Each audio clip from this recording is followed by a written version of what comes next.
Chair exercise, kids. Get you ready.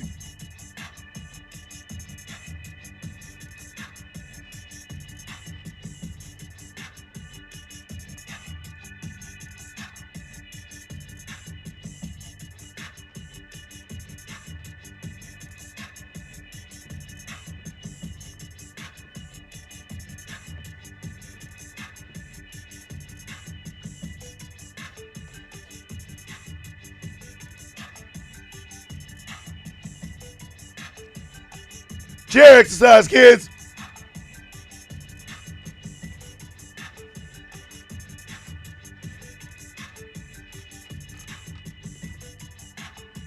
Let me stop. I was told I can't dance.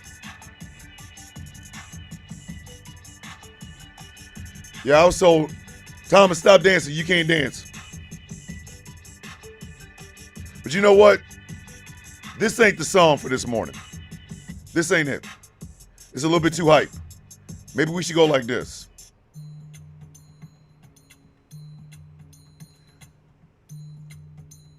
The Apprentice Boap has walked into the building. Morning, everybody. Good morning, everyone. It's a Truthful Thursday.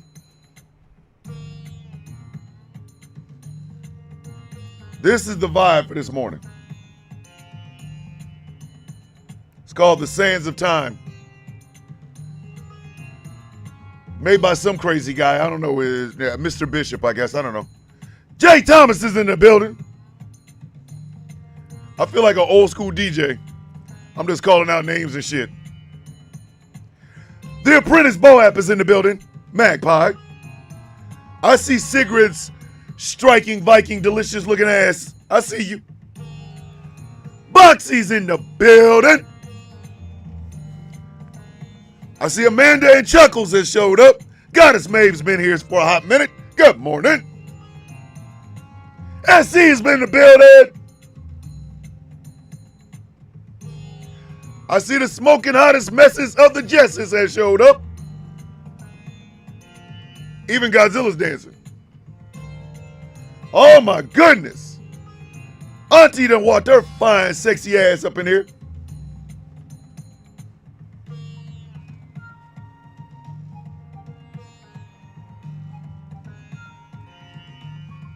Oh Lord.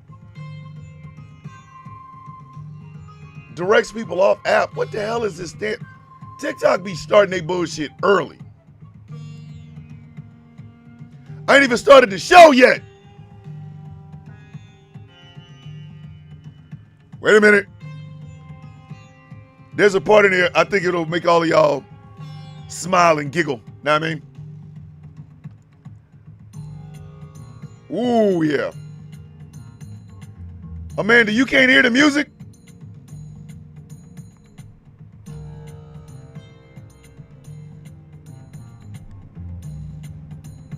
Hold on.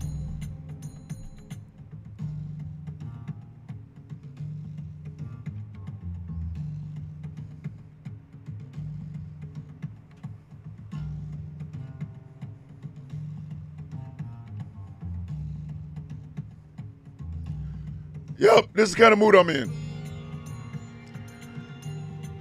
Mister, you ain't leaving out here with all them jewels and shit that's walked into the building. Man, Chuckles, I slept like a baby last night. We were there to celebrate my boy, my friend, my brother.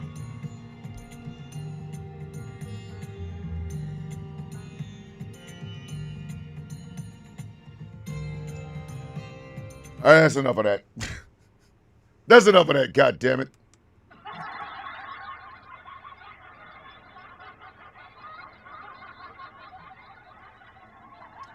Wait a minute, is that Feisty Nana on steroids? Is Feisty Nana on steroids in here? Is that what I just saw? Did I see right? Let me see. Hold on. Feisty Nana on steroids is in this building. What kind of shit? Holy shit.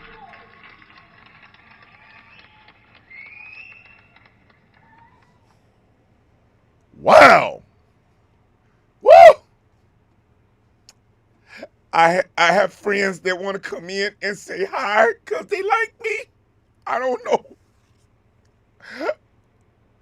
The tears in my heart, Lord. Yeah, we gonna Tom Dun. Oh my goodness. Now okay, now I gotta hide. Like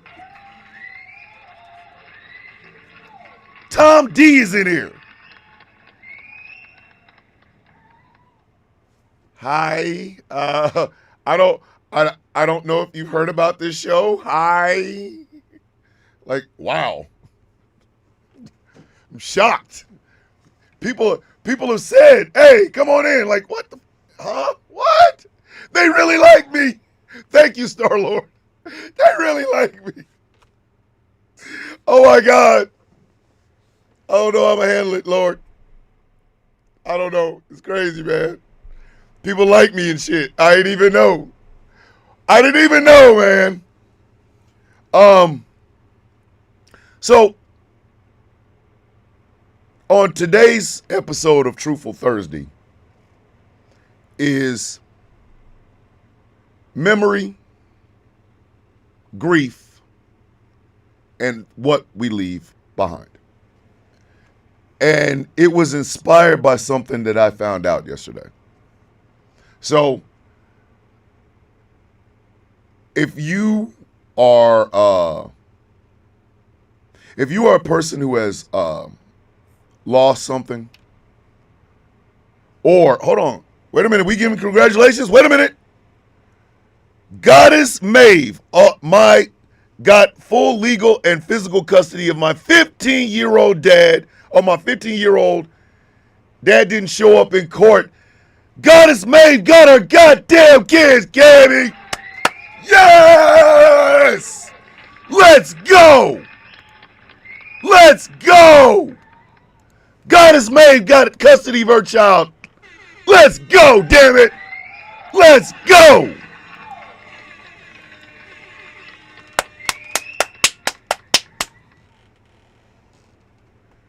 Oh! Goddess Maeve got custody of her 15-year-old. Full custody. This has been weighing on her heavily, and we all were hoping that this thing turned out the right way, and it did. The dad did not show up. So Goddess Maeve, once again, congratulations.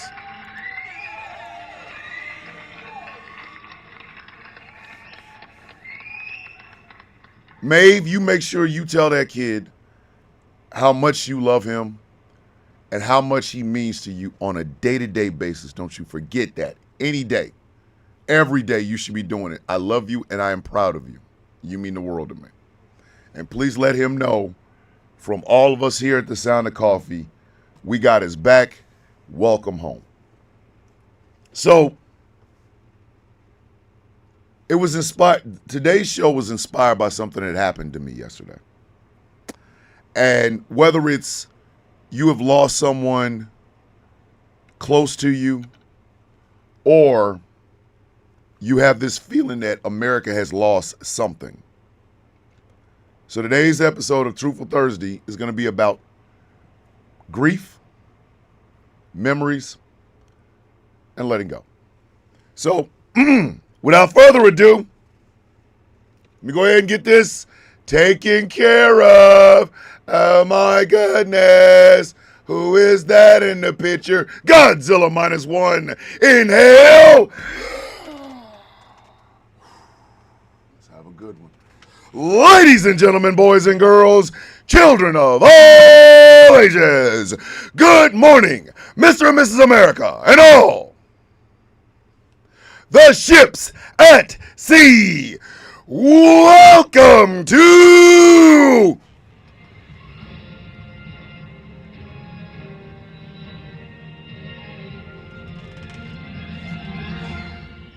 a Truthful Thursday episode of The Sound of Coffee.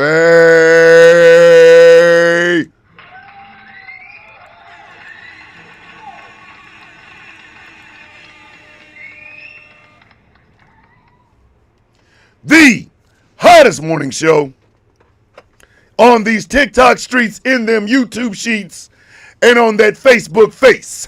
This is the hottest radio morning show all over. My name is Thomas Bishop. I am known as the Villain. My designation is the Brutalist, leader of the Villains Guild. I love this job, and it is all because of you.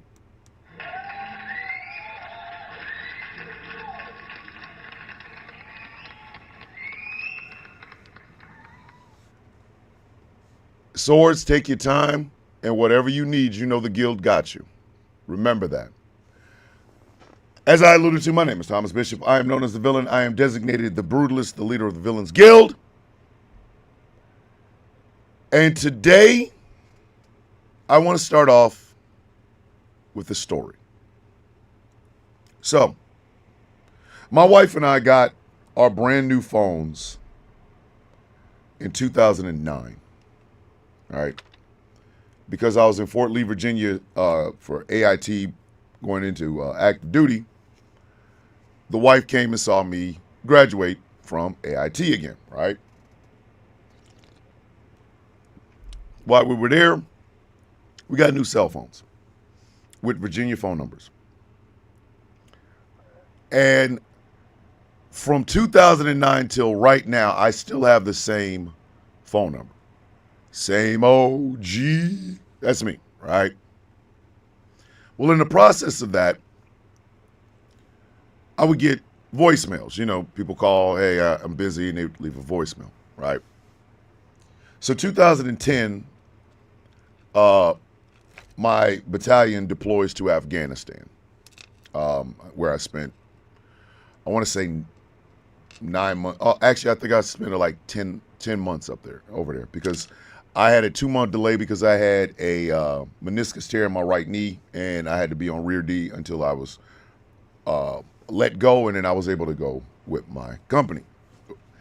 And so when you deploy, you leave your phone number is still working, okay? It's still working, but you ain't gonna be able to get no reception in Afghanistan. I always said Afghanistan is the place that rocks go to vacation.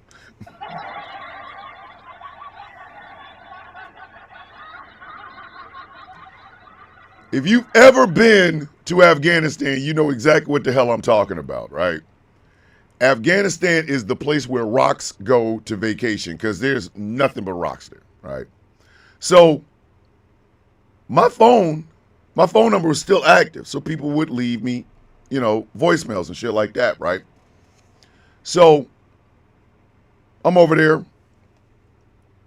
We do what it is that we do. My whole battalion was fob builders, fob and cob builders. That was their whole thing. 92nd Engineers Battalion, right? Shout out to the Black Diamonds. I love you guys. I love the units. You know, Cold Steel for real. Our FSC was called Cold Steel. But anyway, so I come home in 2011, right? And I had to come to Kansas City to go to the custody case for my daughter. This is when my daughter's mom said that she had wished I had died in Afghanistan, because I got full custody. Me and my wife got full custody of my daughter, right? So I get home, get my phone. I got to go to Kansas City, so I'm driving. I drive over to Kansas City. A very dear friend of mine by the name of Dr. Martha Hurley, very dear friend of mine. Martha Hurley delivered my nephew, my oldest nephew, and my niece from my little sister. That's how important to our family that she was, right? That's how important she was. Oh, yeah, Source, that's exactly what she said. When I got custody of my daughter, she sent me a voicemail.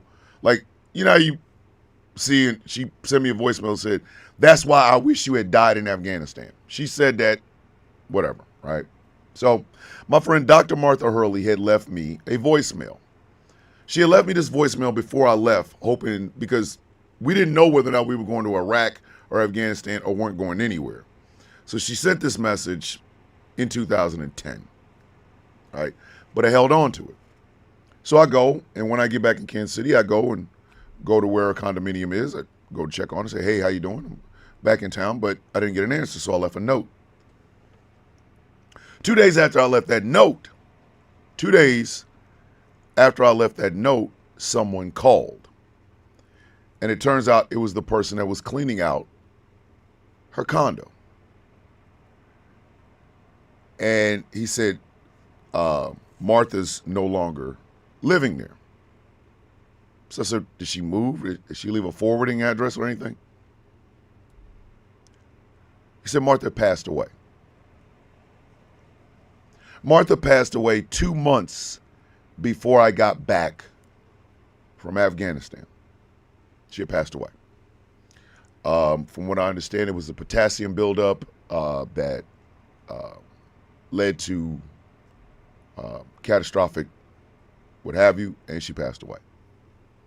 So now I'm over here devastated. Devastated. Not just because I lost my friend, but because I didn't know anything about it. This happened while I was still in Afghanistan. So that voicemail became very, very important.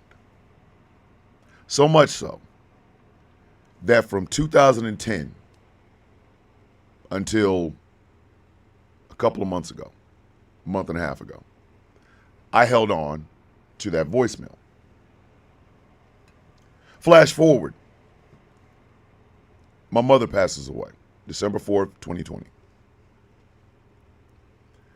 After about, I don't know, half a year, maybe, half a year,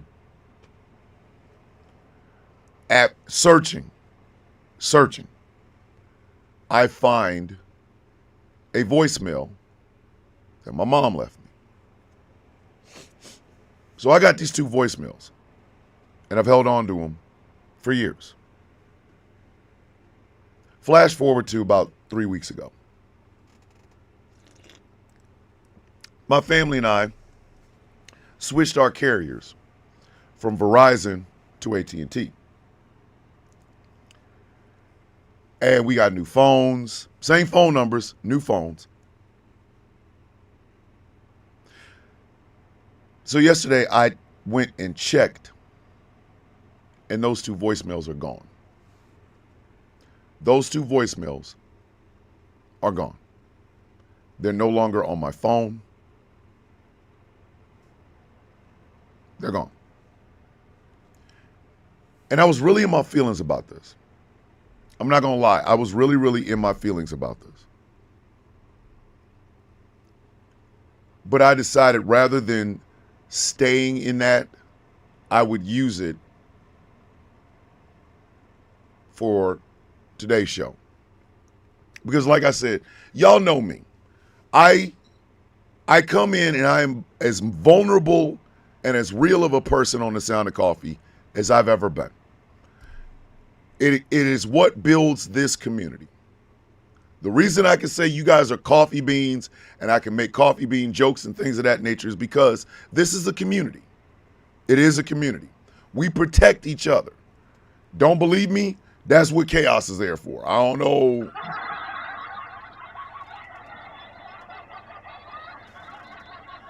I don't know what to tell you. There is a reason that man is called Mr. You Ain't Leaving Out of Here with all them jewels and shit. This is a community here. So knowing that, I don't come to be fake. I will wear a crow's head.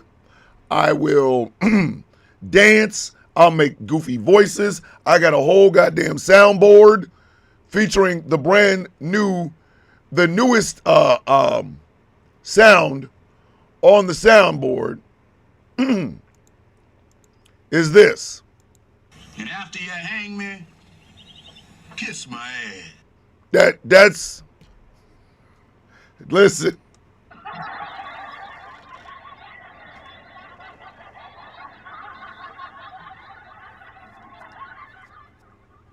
if Ejectocito Cuz wasn't the way we kick people out of here, it would definitely be this. And after you hang me, kiss my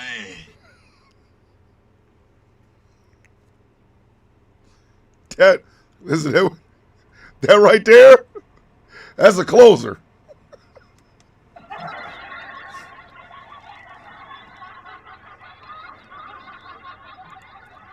Angry, chaos, cigarette, smoking hot, kick somebody out. You get the regular. But now, at the end of it, you can also get. And after you hang me, kiss my ass. That is from the movie Mandingo. I do not recommend you watch it. I'm just saying.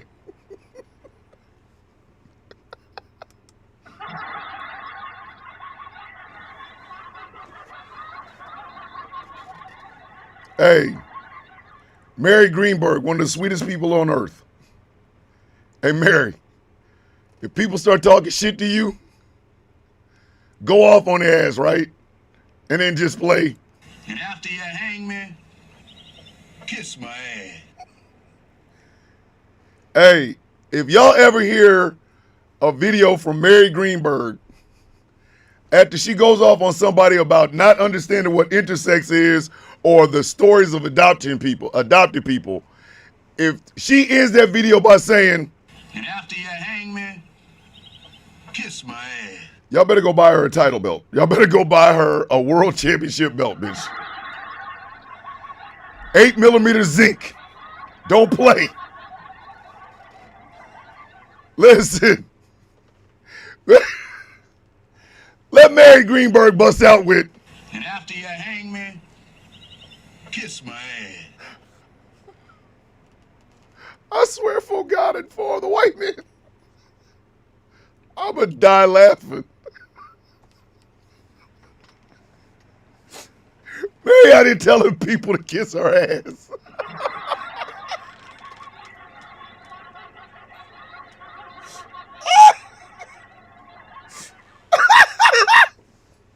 Mary, listen, y'all know who Mary Greenberg is. She is literally one of the nicest, sweetest people on social media, period. Okay? I think the only one that beats her is Gidon. She is one of the nicest, sweetest people on earth. But if y'all hear her in the video after some dumbass that said, I don't understand what intersex is, if y'all don't hear her say, and after you hang me, kiss my ass.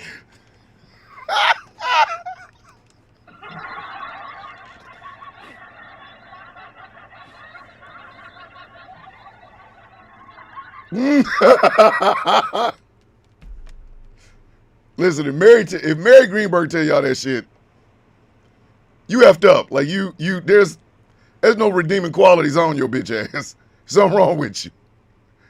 You done pissed Mary off to the point where she like. And after you hang me, kiss my ass. But I don't come here to play to be fake. Jen is in the building. Good morning. I don't come here to be fake. I come here to make you laugh, to make you cry sometimes, and to make you think. Right? So I needed to share this story with you. I needed to share this story with you. Because it's the letting go part. The letting go part. Grief hits everybody in different ways, but inevitably all of us will reach that letting go part. And to put it in a larger, broader United States of America mindset, whatever we thought America was, we have to let that go and embrace what it is now. We have to.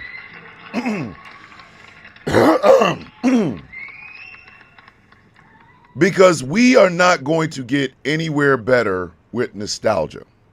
We're not. I'm sorry. We're not. Okay? If you look at what Donald Trump is doing just strictly by optics.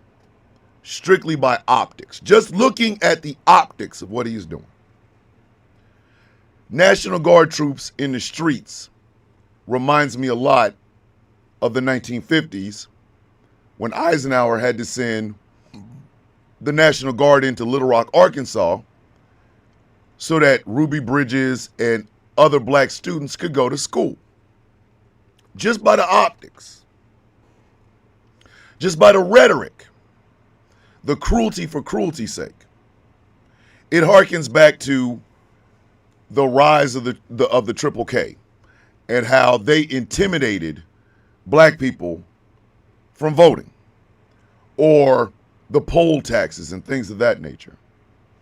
When you see literal Nazis marching down streets, it harkens back to when they let all them some bitches into Madison Square Garden. In other words, this is the nostalgia part that Donald Trump sees.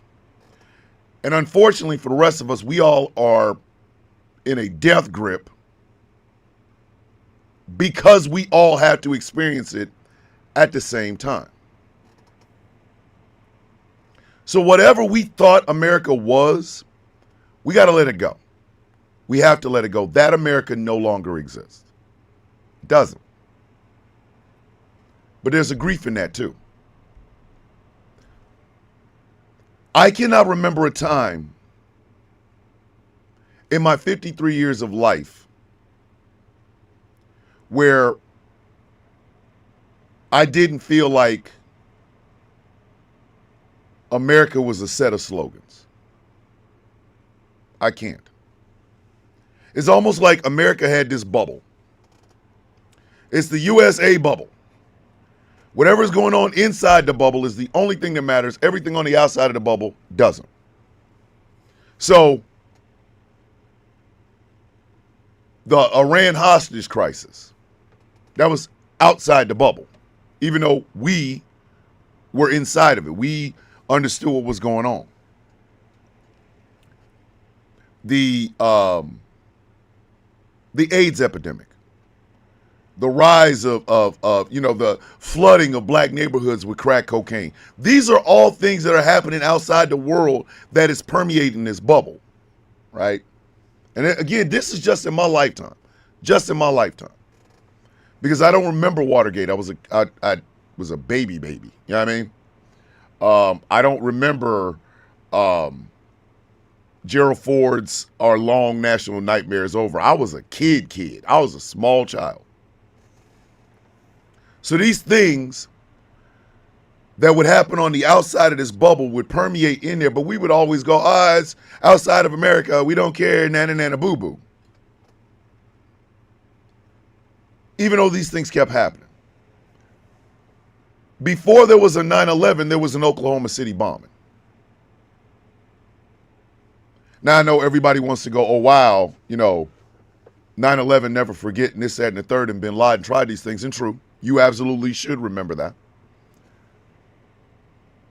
But you also should remember that before Bin Laden took a shot at the Twin Towers, Timothy McVeigh, a white boy, a white kid, a white man, Army trained, not gonna lie, and a gentleman by the name of Terry Nichols blew up the Alfred P. Murrah Federal Building. Killed 168 people, including 19 children, which Timothy McVeigh called collateral damage. So again, it's just in my lifetime. I think the nostalgia of America is wearing off.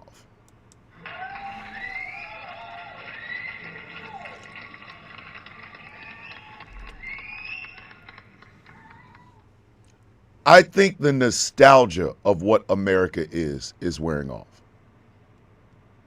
Much like those two voicemails, when we think about the America we've been given, the propaganda version of what America that we've been given, it's easy to literally get upset at the changes in the world. It's easy. It takes nothing. You go, what happened to my America? Your America never existed. Your America never existed. The America that the USA has always been there. But we've all been fooled into slogans. You know, one of the most annoying things about being a member of Gen X is how many of our generation want to go back to this nostalgia shit, not realizing that there was some real goddamn strife in the Gen X generation. That's why we were called the latchkey kids in the first place. You know, for every Voltron or He-Man story, for every Knight Rider and leg warmers and Pretty in Pink, there was crack cocaine. There were the rise of gangs with guns. There was the demonization of everybody that lived in black and brown communities. There were poor white folks who could not get a job, and factories and shit kept closing. There was Ronald Reagan literally firing air traffic controllers. So when Gen Xers start going back down to this nostalgia thing, a lot of us, and it's usually black and brown and gay and native and all of this, we're looking at the people going down these nostalgia trips like, bitch, what is wrong with you? This shit wasn't always great. What are you talking about? This shit was not always great. Oh my God, we had the Breakfast Club. I had colors.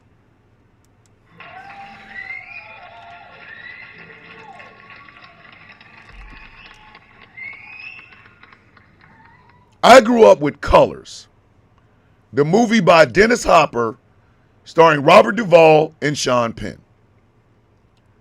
One of the biggest, nastiest pieces of propaganda I think I've ever watched, period.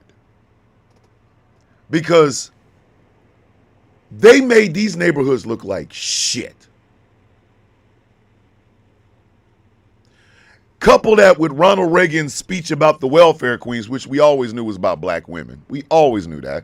That was never a shock. And you got this, oh, well, you know, I remember the nostalgia, LA Law, and y'all remember that shit, but y'all don't look a level underneath it. You don't. You don't look a level underneath it. Like, for example, how our federal government somehow managed to say with a straight face that the equivalent amount of cocaine and the equivalent amount of crack cocaine were different.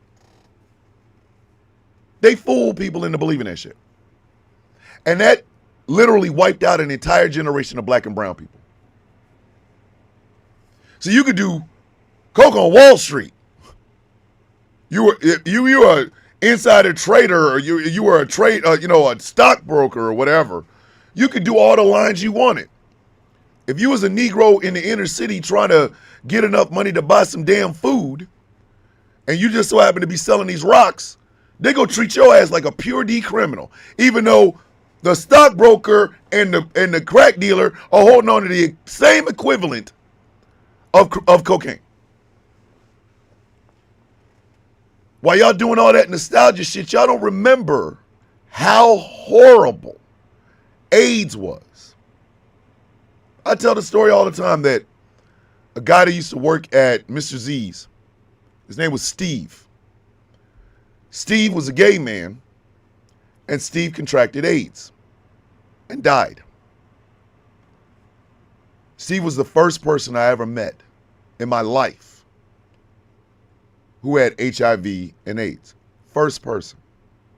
But he wouldn't be the last one. You see now what I'm saying? He would not be the last one. And Steve was one of the nicest, sweetest human beings. Steve had one of those cool for the 80s porn mustaches and shit, you know what I mean?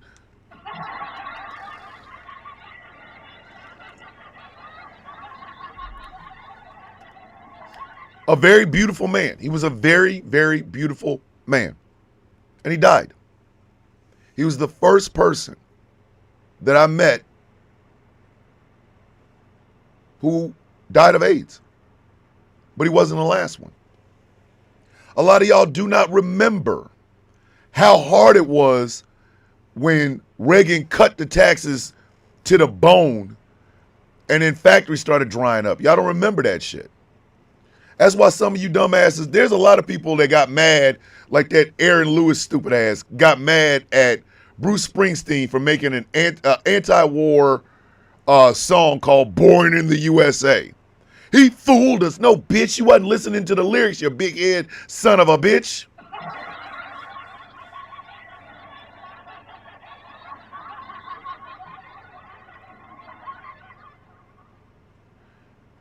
Y'all don't remember when Jimmy Carter got Anwar Sadat of Egypt and Menachem Begin of Israel to sign a peace treaty. And the triple handshake they did in both the Rose Garden and I believe it was, I forgot, I think it was Camp David or something. But they did the triple handshake, which is something that literally, one of the things I remember, and it brought a tear to my eyes because my teacher told me this is a historic thing. So nostalgia blinds us to the truth.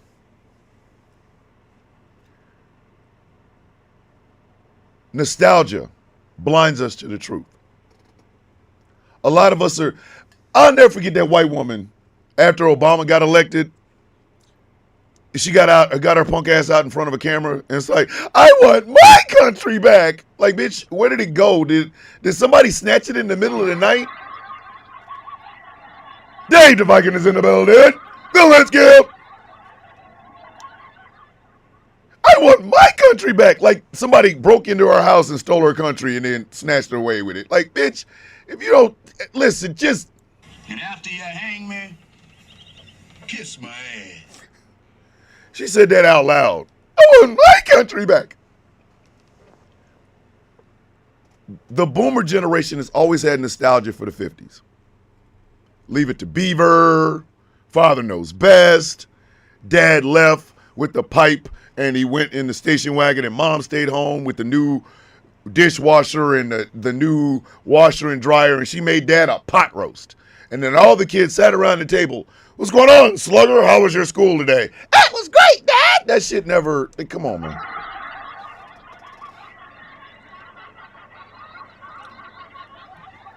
Wolfie's in the building all the way from Australia. Nostalgia is what killed the boomer generation. It did. I'm sorry. Nostalgia. That Father Knows Best shit, that black and white television shit, Mom stayed home, Dad had, Dad was the bread maker and breadwinner and everybody loved him. That wasn't real life. Operation W back was happening.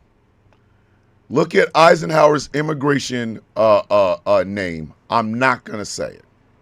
I'm not. But just look up Eisenhower's immigration policy and look at what the name of it is. That's what was happening underneath all that Father Knows Best black and white television shit. A lot of those families had an abusive father and an abused mother. Mom was getting her ass knocked off. Mom's was getting her whole head knocked off. If that pot roast was a little bit dry, you was understanding Pops was going to punch your mother in the eye. Whole lot of drinking problems back then. Lot of drinking problems. Everybody could drink on the damn whatever. Whole nasty amounts of racism. Nasty ass amounts of racism. You couldn't even say that you were having a gay old time back then. If you had came out of that closet, they'd have shoved your ass back in it and burned the goddamn closet down. That's what they were doing.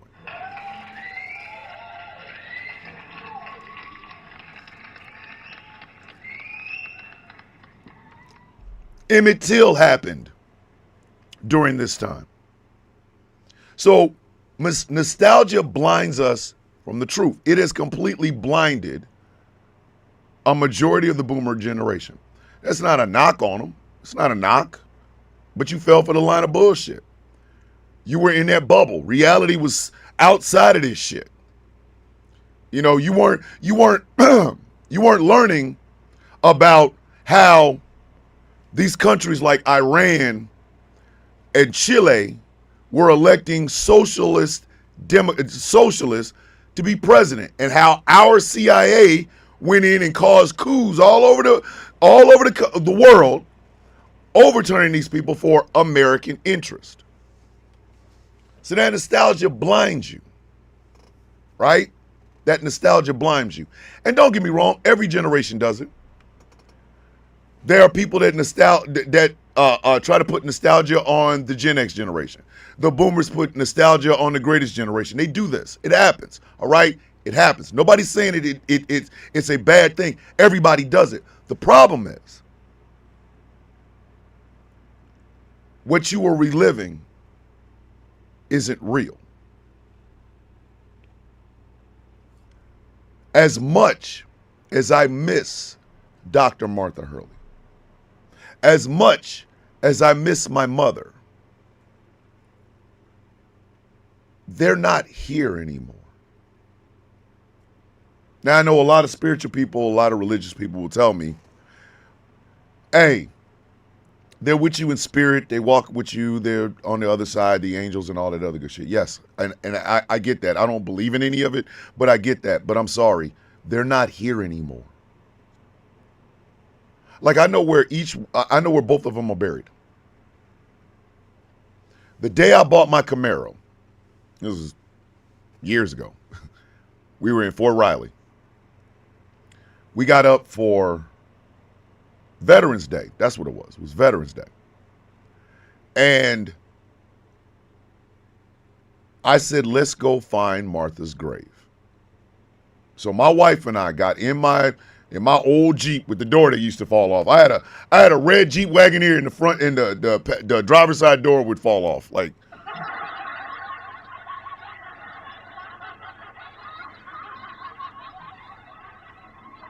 try to fix this, some bitch would fall off. Listen, I did have a Camaro. I'll get to that in a second. But yeah, I drive and the door was like, hey, man, I'm going too fast for you to be opening up like that. Anyway, so we went and we found Martha's grave. It is where I learned that Martha was a lieutenant colonel in the Air Force.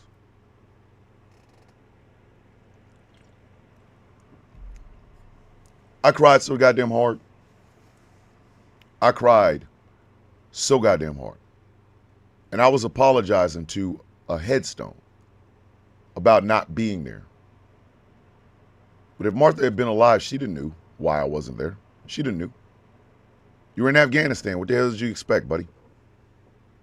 So, no, it was not a probe. It was a 2003 Chevy Camaro. Yes, sir. And the only reason I am currently not driving it right now is because my knees don't play. Like, my knees is like, bitch, if you don't get your big ass out of this little ass car.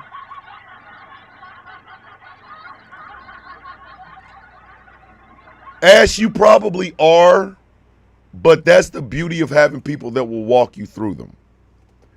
You know what I'm saying? Because the other thing about nostalgia that we all have to remember is this. It affects the generations that come behind us. Ashley Horton just said something. She said, I think I may be too young for some of these historic events. And you probably are, Ashley. I'm pretty sure you probably are. And there's not a knock on that. There is not a knock. Please understand, there's not a knock on that.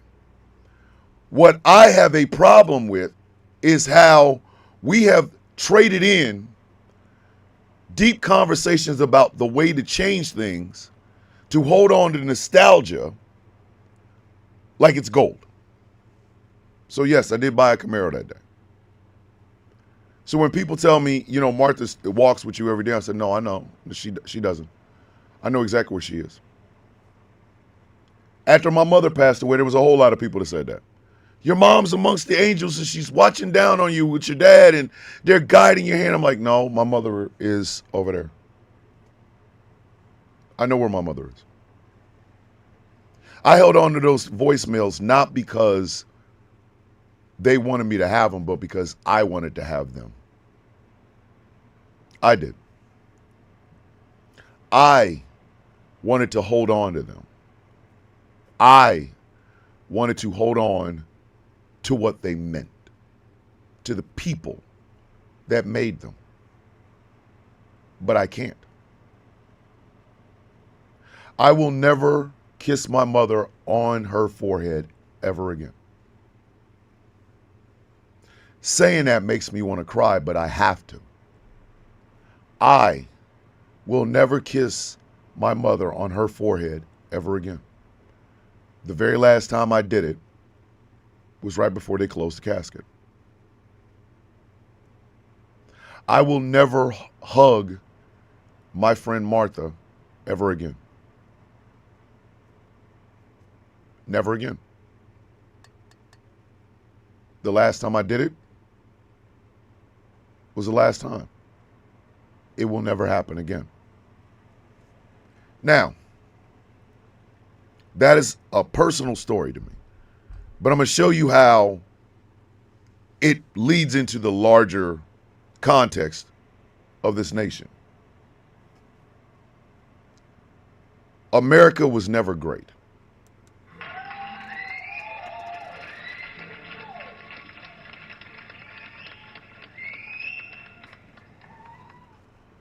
America was never great. You cannot be great again when you were never great. Now, some people who are probably scanning TikTok and see this live, and they'll probably come in, they'll be mad at me for saying it. I'm sorry. Truth has to be told. America was never great. Never. And the reason it was never great is because America never tried to be great. America just told itself that it was great.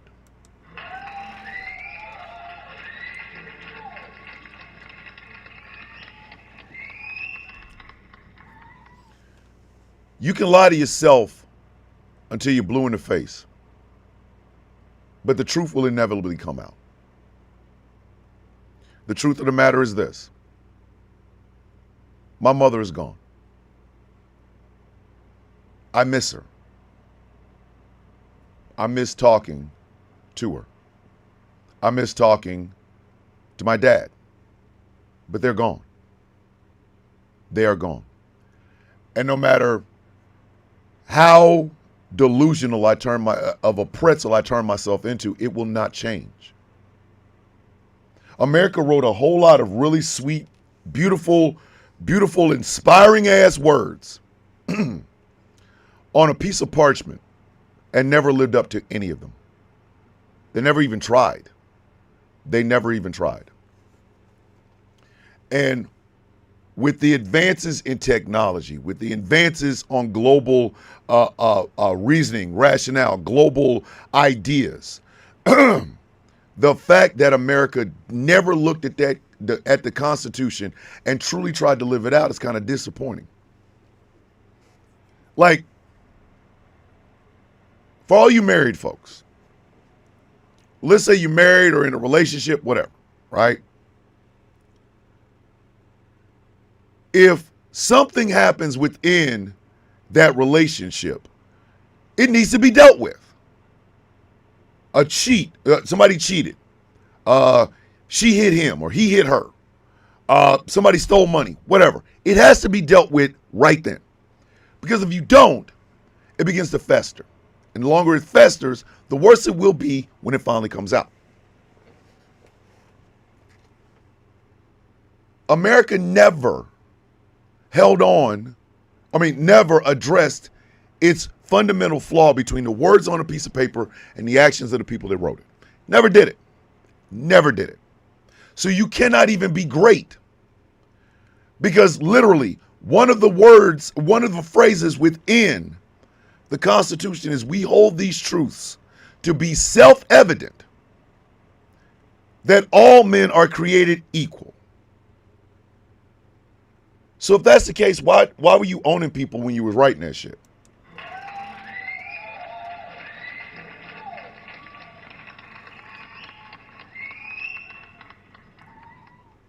Why were you holding on to people against their will when you wrote that? You started off lying. It's the first lie. The first biggest lie. We hold these truths to be self-evident that all men are created equal. Now, Festus, go give me some coffee. Like, you know what I mean? Like,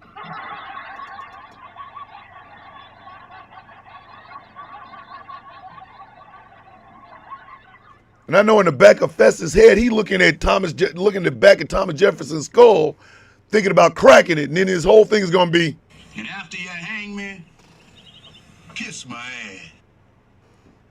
I'm just saying. All men are created equal. Trial fast, take your ass in the kitchen and give me some of that bread. Show, boss. He's thinking.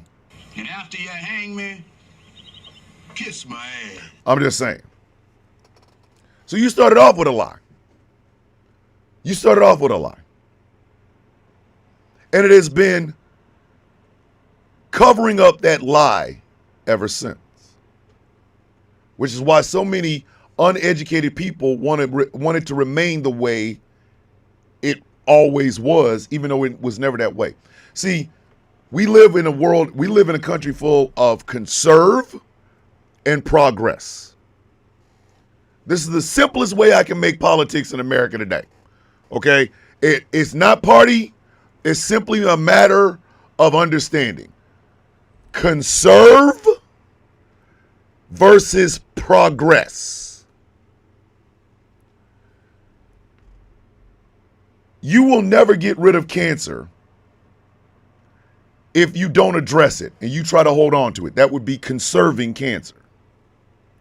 But if you want to get better, you want the cancer to go into remission and things of that nature, you're going to have to be committed to progressing what this doctor wants you to do. It's quite simple.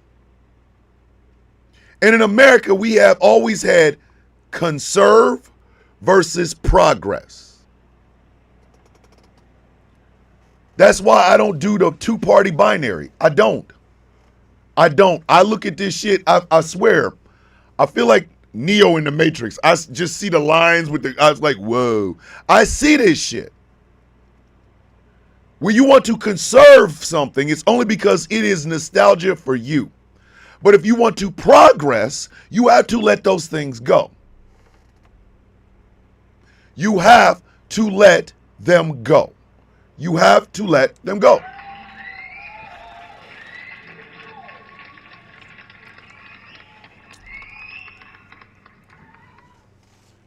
You're in love with somebody and the shit goes bad. Cracks in half, everybody bad, it's all bad, right? You can't spend the rest of your life in mourning with that. Like, I'll give you a perfect example. Edgar Allan Poe. I don't know if this is true. I heard it years ago. I don't know if it's true. Edgar Allan Poe lost a wife or something, to childbirth or whatever. He lost them. Edgar Allan Poe wrote all of this, The Raven and The Telltale Heart and things of that nature, while being depressed about losing someone. He never let go. Now, the work that he did, if this is true, the work that he did is phenomenal. But it still came from a place of a person who would not let go. Like, just, you cannot allow a memory to fester in your head and your heart, because you do not give a chance for your head and your heart to heal.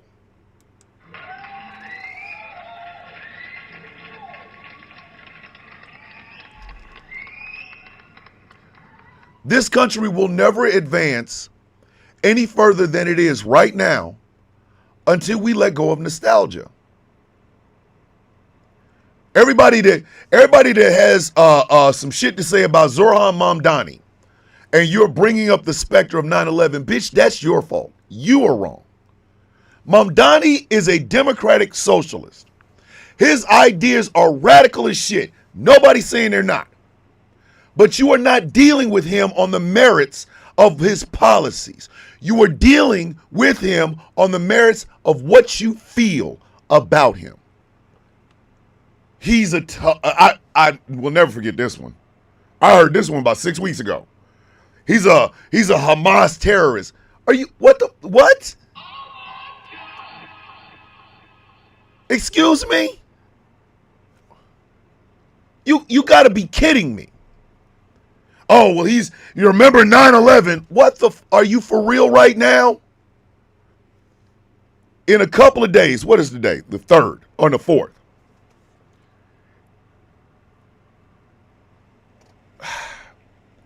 In 7 days, we will be remembering 9/11 again.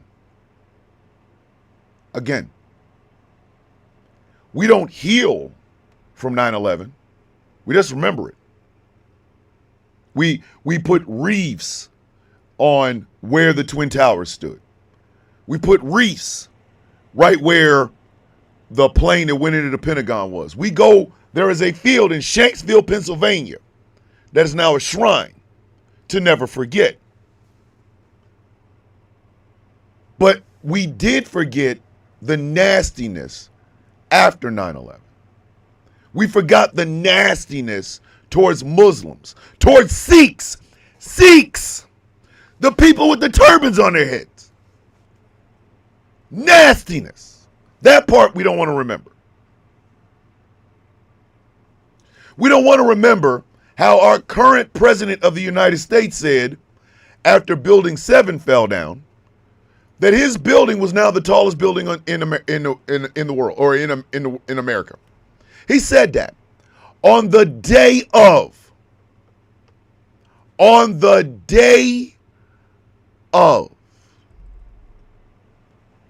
We don't want to remember the surveillance state that we put Muslim Americans through. Now, do we? We don't want to remember that. We don't want to remember how we went after Iraq, even though 17 of the 19 hijackers were from Saudi Arabia, and I think the other 2 were like from different places. None of them were Iraq. We don't want to remember that. But we'll hold on to the never forget. But we forget all the time. Like I started off the show with, before there was a 9/11, there was an Alfred P. Murrah building. And we have never, ever really truly dealt with the white supremacist nature that brought us the Oklahoma City bombing. I said what I said.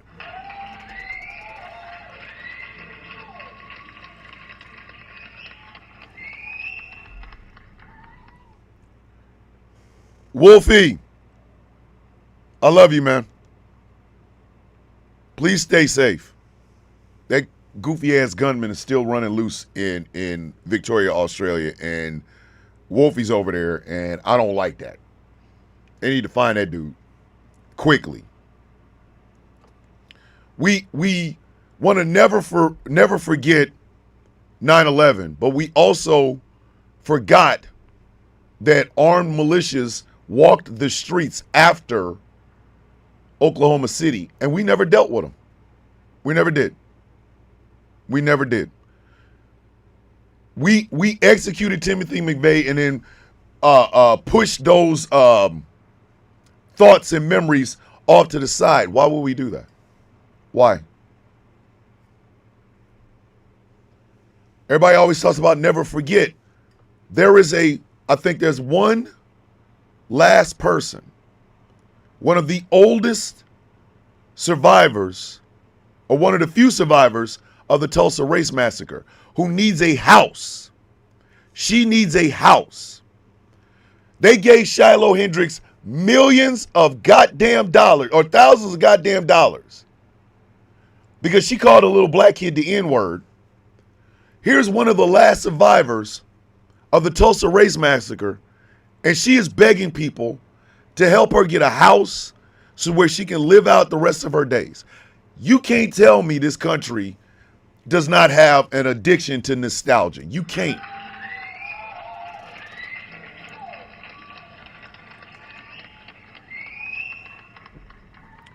I probably didn't, Wolfie. Just send me a DM on TikTok, please. We don't want to remember that part. Anything that makes us look inward, we don't want to talk about it. Anything that makes us look outward, we are all over it. I want my country back. She is saying that because the country that's outside isn't to her liking, so she's only talking about herself. Y'all don't want to remember that for all the disrespect y'all think we give Trump, and he deserves more of it. We're really being nice. We're really being nice.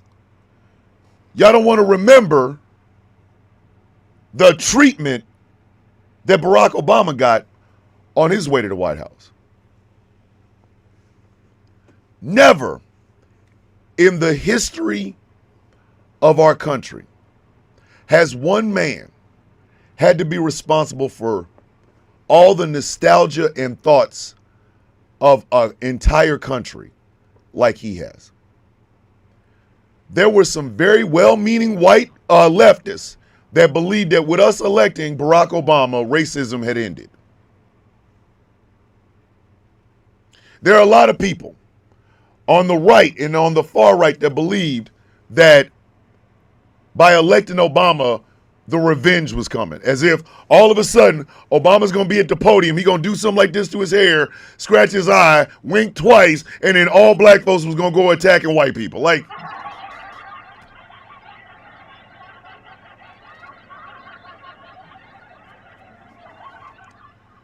he was going to do it in some sort of a code. And then Michelle was going to be in the back. What? Huh? The Negroes are coming to take my shit.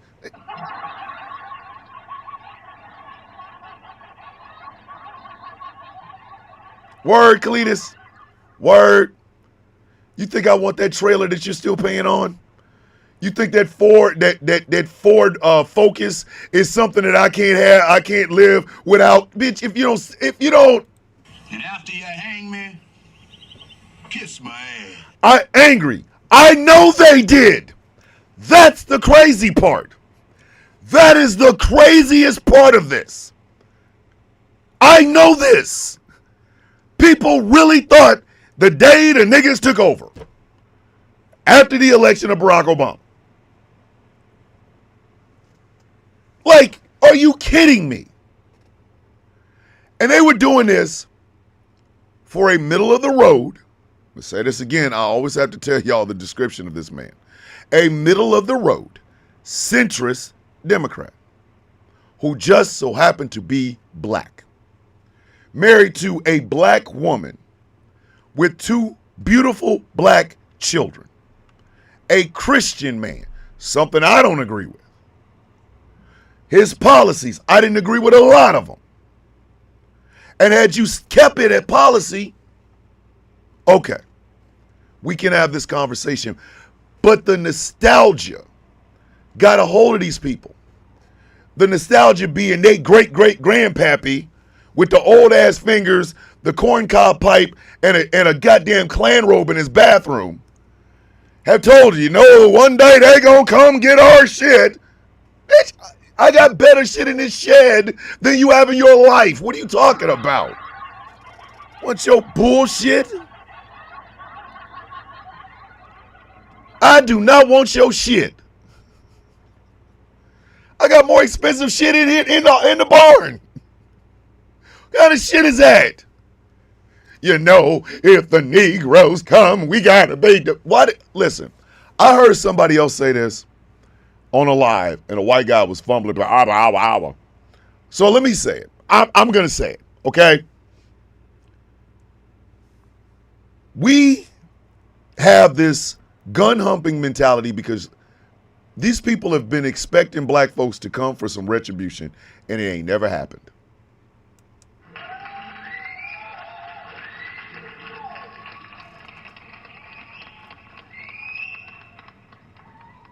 I need you to think about that for just a second. Just think about that. We, and by we, I mean black folks in America, since the chains came off, have just wanted fair and equitable. That's it. We didn't want more than, we wanted fair and equitable. We just wanted to be treated like human beings.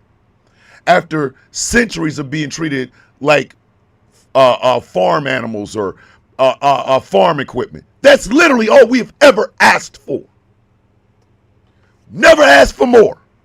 Just to be treated fairly and equitably.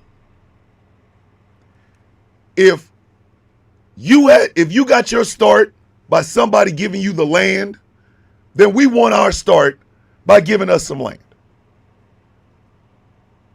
We want to vote like y'all vote.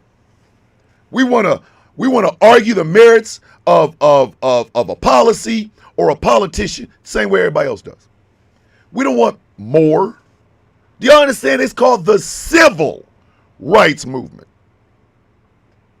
Not the aggressive rights movement, not the passive rights movement. The civil, meaning we just want what is due us as American citizens. We couldn't even get that. Couldn't even get that. Because again, nostalgia. America's nostalgia has mutated. It has metastasized. Because that's all Donald Trump is.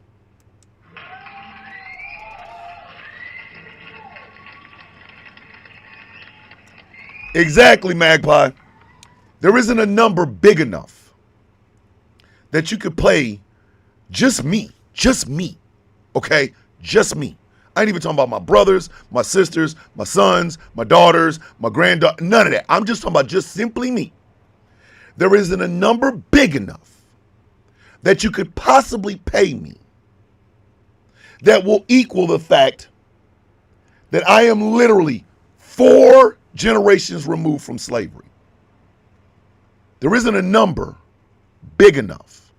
That's why every time y'all start talking about, oh, you coming for my shit for reparations, bitch, again, the camera the 2 cameras I am currently using to do this show are worth more than some of these people got in these goddamn trailers. I said what I said.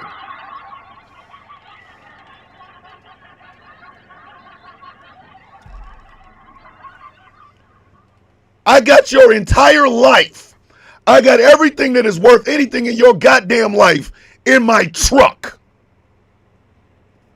So no, there isn't a number big enough. But nostalgia comes back again. Metastasized nostalgia. The days when I'm a white man, I walk up the street, there's 4 Negroes walking in front of me, y'all better get in the street, and I don't give a shit if you get hit. White man walking through. Bitch, I'm sorry, no. No. I ain't moving for you. Listen, you turn sideways, I turn sideways, we go on about our business. You start that bullshit, I'm gonna smack the shit at you, and I'm telling you right now. And after you hang me, kiss my ass. Kiss my ass. Kiss my ass. People are being nostalgic for shit that isn't happening.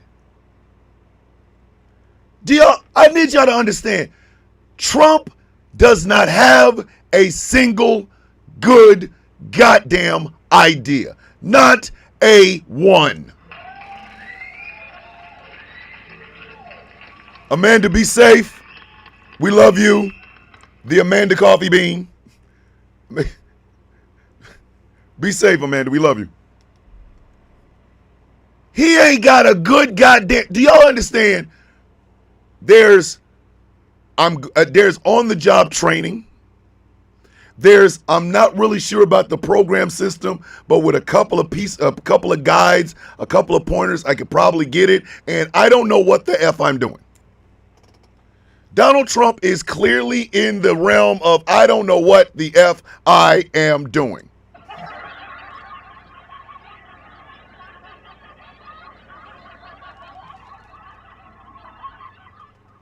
That man's he literally is going EOR ass straight out of breath.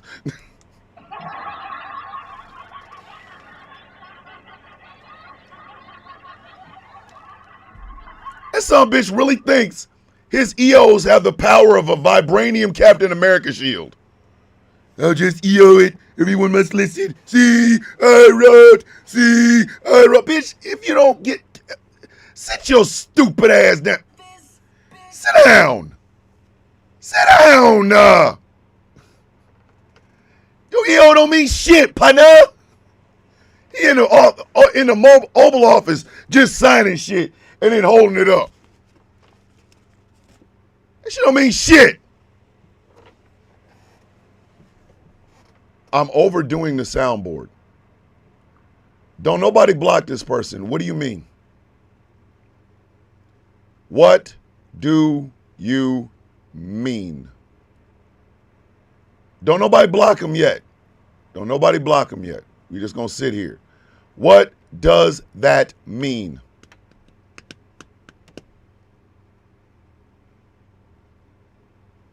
I have a soundboard because it's part of the show.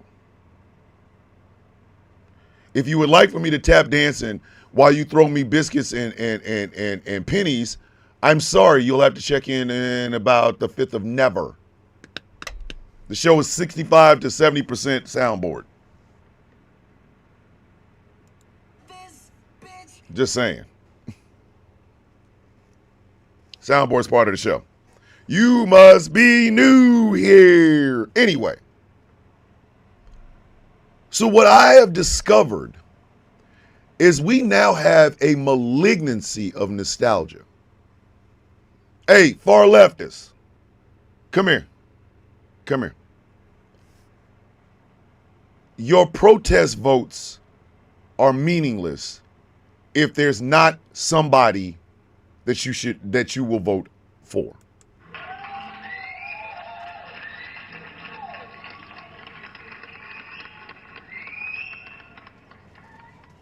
Y'all have way too much nostalgia for Bernie Sanders and none for Henry Wallace. You are a far leftist. You love some Bernie Sanders. Do you know who Eugene V. Debs is? Do you? Do you know who Henry Wallace is? Do you know the screwed up things that happened that would not have allowed, that kept Henry Wallace from being president of the United States? Instead, we got Harry Truman. Why are you out here protesting? Because you are living in a nostalgia that does not exist. It doesn't. There have been glimpses of socialism in this country. Glimpses. The New Deal is basically what the Republicans called a socialist wet dream. They called it that. I didn't. And they have been trying to dismantle that goddamn thing ever since FDR passed it. Please understand, that has always been the conservative brand, to get rid of everything that FDR did with the New Deal.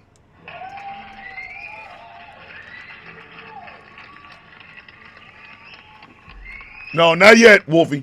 Not yet. And that, ladies and gentlemen, is the problem. The nostalgia. The nostalgia. You see, after thinking about it, after getting high and laughing with friends,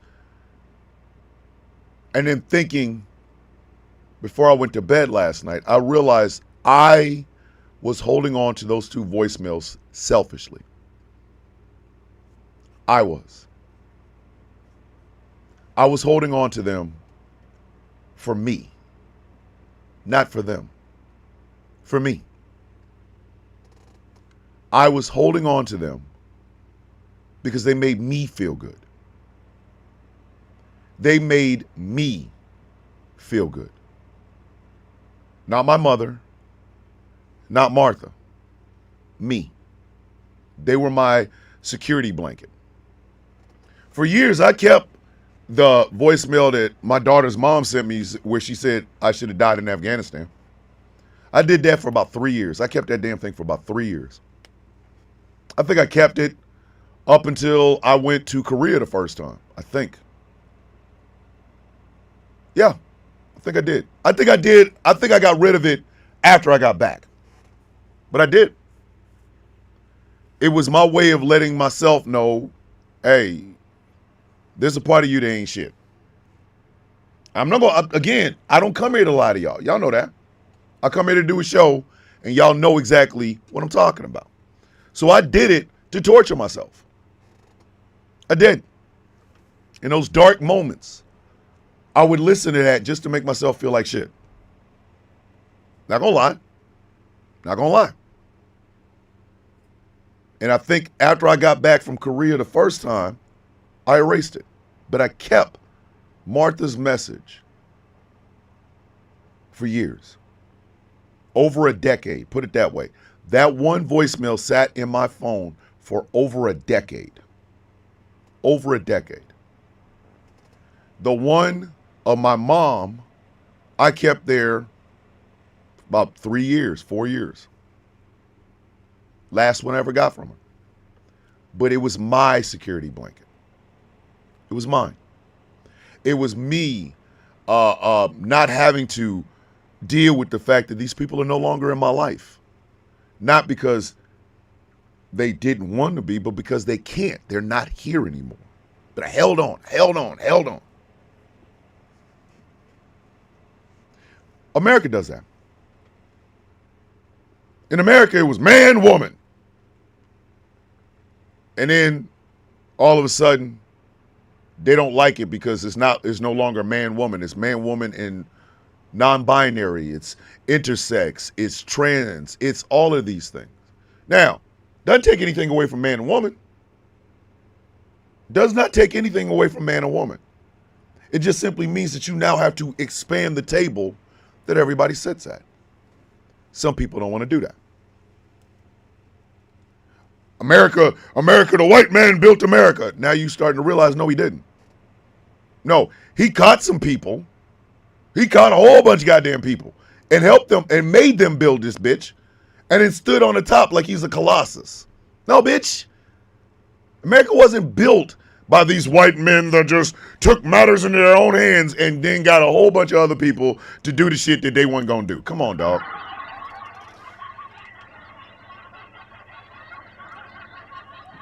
Thanks, Wolfie. That's why I don't celebrate billionaires. That's why. And I don't give a shit, left, right, don't give a damn. I don't celebrate Oprah. Yes, congratulations. Oprah has $1 billion. Fantastic. But she had a whole show apparatus behind her. An entire show apparatus. Producers, directors, camera people, makeup, the people that got her clothes all together and shit. Yes, Oprah sat down and said, hi, I'm Oprah Winfrey. I'm interviewing this, that, and the third. It's you. I'm going to interview you. Oh, hey, come here. Remember when you did that doofy shit early on? Yeah, come in and talk about it. That's Oprah. But there's no Oprah without the team around Oprah. So I don't celebrate billionaires. I don't. I look at them as a glitch in the system. I do. Like, you want me to celebrate you? Because other people made you money, bitch? If you don't sit your goofy ass down some goddamn where, I ain't celebrating you. You out of your rabbit ass mind.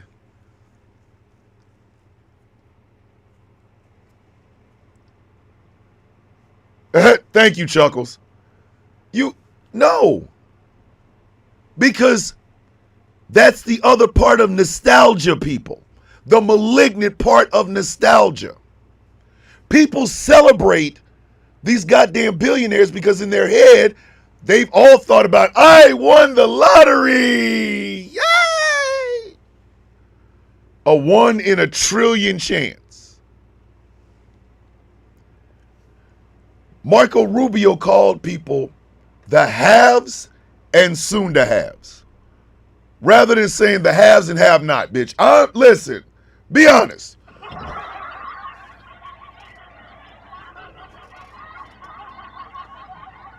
Some of y'all are soon to haves and ain't soon to have anything except starvation.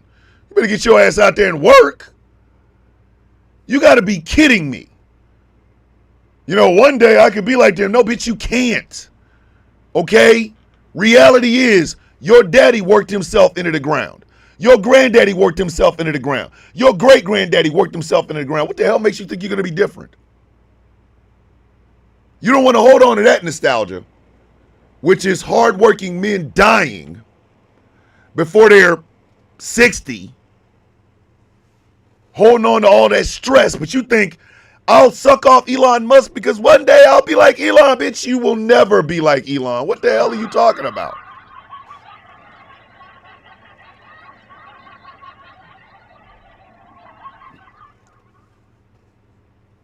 That nostalgia, the thought of a better time.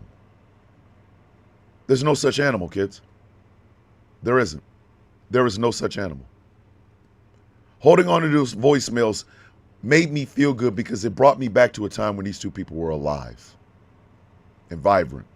I could go see them, laugh with them, hug them, show love. Not dealing with the reality that neither one of them here. And they've been gone for a very long time. I don't know how I'm going to act. My mother's birthday is on the 9th of September. The day she died is December 4th.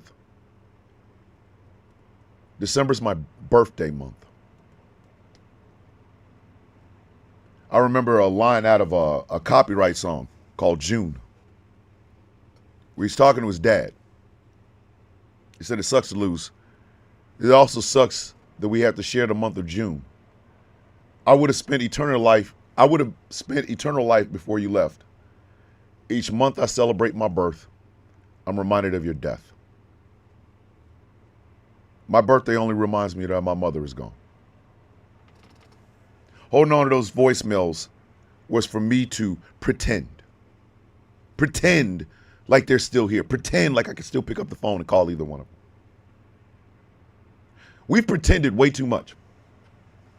We have pretended way too much. Way too much. I want y'all to think about this for just a second.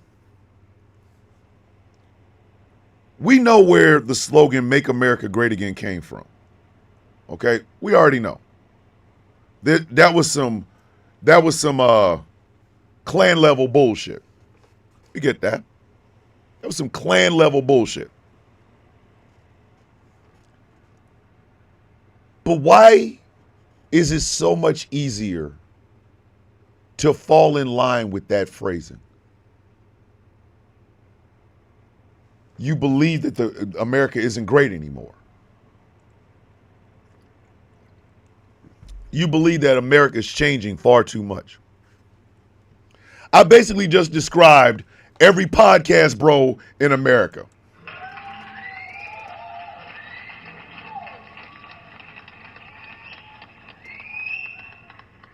And there's going to be some podcast bros out there mad at me. Y'all ready to string me up. But just remember. And after you hang me, kiss my ass. But it's true. From Fresh and Fit to Joe Rogan. From Ben Shapiro to Charlie Kirk to Steve Bannon to all of them. They're nostalgic only because what they see outside is changing. And they do not like the change. So they have their little microphones. Welcome to the I'm Angry at Change podcast. My name is I'm Angry at Change. And God damn it, I shouldn't have to go to the bathroom with trans people. Wah!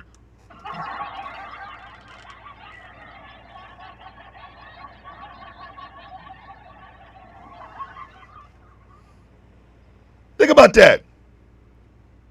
These men are making money off of making you stay on a nostalgia trip.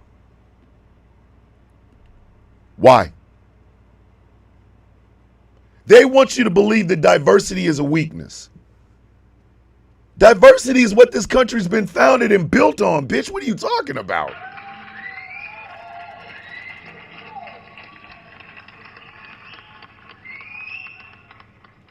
Think about that. Think about it. You are told that you live in the greatest country on earth. You didn't have to do a goddamn thing to earn it. Nothing. So you're already starting off with a little bit of arrogance. You're already starting there. But then you get outside in the world with that arrogance and you realize there are thousands, millions of people that also have that arrogance. So you can't be better than them. Everybody's all saying this. Everybody's all saying the same thing. Everybody. The reason I can say America was never great is because they never embraced the diversity that makes this country what it is. They never did. They never, ever did. I never embraced just letting those voicemails go. I never did. I never embraced it. And to think, I'm talking, I went through multiple phones and those voicemails were still there. I needed them to validate whatever I was thinking. I needed them to validate my love for these two people. Like if I give you enough stuff, you'll know how much I love you. But there's nothing behind that stuff. If you are a gun owner and that's the only personality trait that you have, you ain't shit. I'm sorry. Like,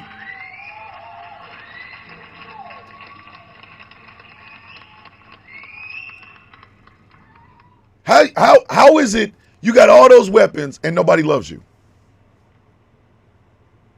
You know, John Wayne was an actor. Never served in war. Never.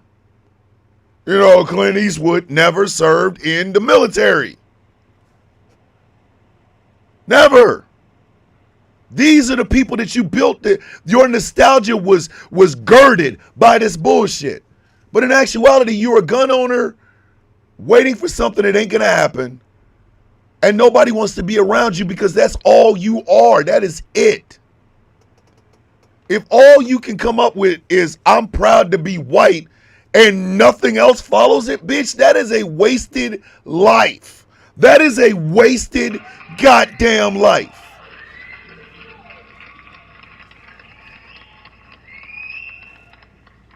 I love my mother because my mother raised 5 kids by her goddamn self, by any means necessary. I love Martha Hurley because she not only birthed my niece and nephew into this world, but she did it because she loved my family. She was a good doctor. An excellent OBGYN doctor. Not the nostalgia shit in those voicemails. Those were real people. Real human beings. Flesh and blood. Making a difference. Your weapon. If that's all you got, if that is the only thing that you have, the only personality trait that you have is that you own weapons, that is a hollow life. What else do you have? If you are a racist, thinking that you're superior because your skin is pale and there's nothing else about you, that is a wasted life. I don't think I've had a wasted life. I think a lot of parts of my life, I had to go through the shit that I went through to become the man that I am today. Was it pleasant? Hell no. Hell no. But it was necessary. We don't like that though. I'm going to ask a question. Y'all ain't got to raise no hands or nothing. How many of y'all have something going on in your life right now that you refuse to face because you just think it's too goddamn big? You don't have to, I don't need no hands. I don't need nobody to, just walk with me.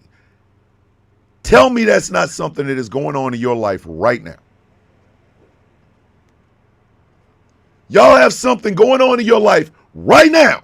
And again, you don't have to tell me. Thank you, Sigrid. But you don't have to tell me. I want you to think about it, though. I want you to put that in your head. There is a decision that you have to make. or a memory you haven't dealt with, or a friend that has not been the friend that you thought they were, but you're afraid to confront them. You have something going on in your life right now that you will not deal with because it is so big, so massive, that it hurts to even look at it.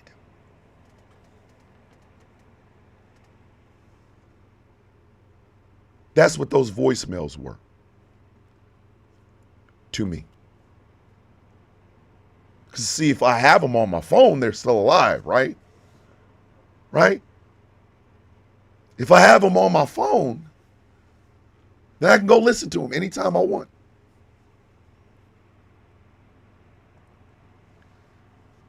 If they're on my phone, they never grow old. They never die. Their voice is right there. It's right there. It's right there. I didn't want to face it. I didn't want to face it. I didn't want to face that they were gone. I miss my mother. I miss my mother and my father. I miss them. I ache to be their son again.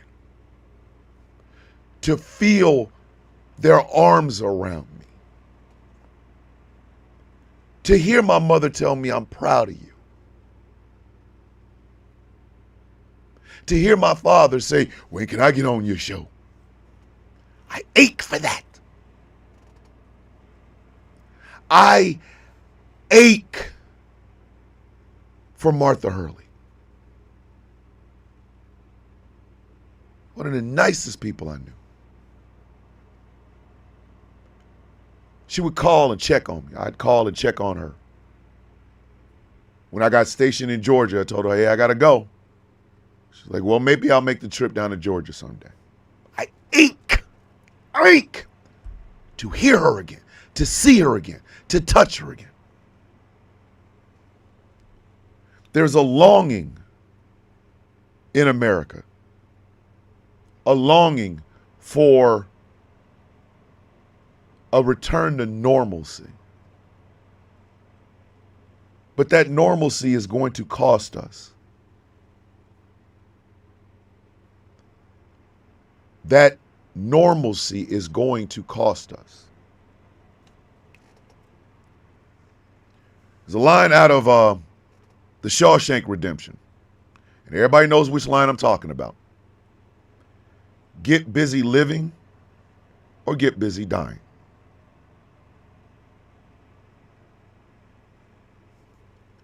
To hold on, to conserve something that was never real and can never be real again, is you getting busy dying.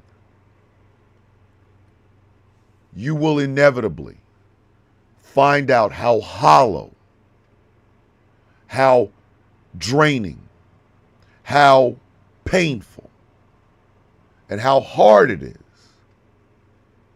if that's all you're going to do. Get busy dying. Holding on to those voicemails was me getting busy dying. My wife watches and listens to this show. She gives me constructive feedback and things of that nature. I don't love her the way I really should. I don't love her in all of totality. I'm afraid to lose her, is what I am. I am nostalgic for the woman, and I'm afraid to lose it. I'm afraid to lose her. I tell y'all every day I love y'all, but I'm always afraid y'all don't understand it. I'm always afraid that you guys do not understand the level of love that I have. So I have to keep saying it over and over and over and over, almost like a mantra. I miss those who are gone. I do. But I keep trying to hold on to them. Just little glimpses, this and that. That is what America's doing right now. You know why MAGA cannot defend the actions of Donald Trump? Because in their heart of hearts, they know they're wrong. They know they're nothing like what they asked for, nothing like what they voted for. But the nostalgia is killing them. They can't let it go. They can't embrace the new because the new is scary. Rather hold on to this. Trump represents their security blanket, like Linus in the Peanuts. Trump is their, you know what I mean? He's their security blanket. The days when a white man was president, okay? You've had 47 of them, 46 of them, whatever. One black one. I mean, come on. The days when women were in the kitchen or the bedroom. Oh, I'm sorry. No, a woman can be vice president of the United States and can run for president of the United States and be at the top of the ticket. They've done that twice. A day when the tough guy like John Wayne didn't cry. I'm sorry. How many men held on to so much heartbreak, pain, and sadness that they ended up having heart attacks in their 40s? Don't think I'm making that up. Look it up. The days when, you know, they could work 20 years at a job and they'd be a supervisor and get a gold watch. No. Businesses screwed you over. They were thinking about their bottom line, and your dumb ass was just in the way, so you had to go. A day when, you know, our educational system was the best. Our education system has never been the best. It's never been the best. Our education system's whole thing was based on the idea of making workers, not scholars, not poets, not astronauts, workers. Keep them, give them just enough knowledge to where they can operate a machine to make us money.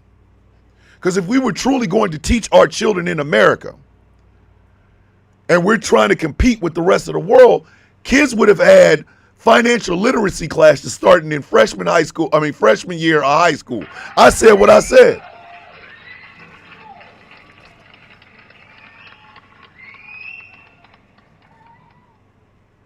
I'm dead ass. I'm sorry. We would be teaching children financial literacy. We would be teaching children things like money management. I told y'all there's a place called Exchange City in Kansas City. As a child, it was one of my favorite goddamn field trips. It's going to Exchange City. But as a kid, they taught us making a budget. Okay, you got this much money and you owe this person this much change. How much is it?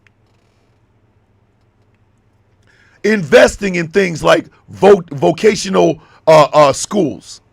If we were truly teaching our kids what they need to survive and thrive in this country. But we don't. That nostalgia is killing us. And sadly, what has come out of it is a coarseness of us. There is a coarsening of the people that we are. I stay in the muck. Do not get me wrong. I stay there. I fight them where they at. I don't fight them on my level because they can't get there. I fight them where they at. But it doesn't mean it doesn't take a toll on me. It does not mean it does not take a toll on me. Because it does. It is tiring. Morning, Jesse.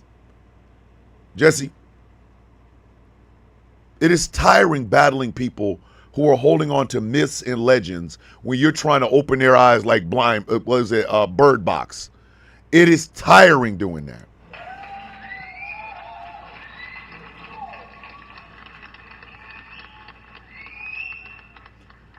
There's a significant amount of heartbreak that comes with telling the truth.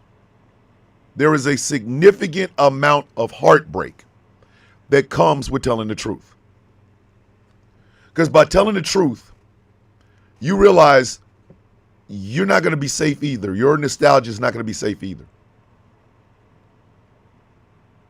When I talk about white folks letting go of whiteness and embracing the ethnicities from which they came from,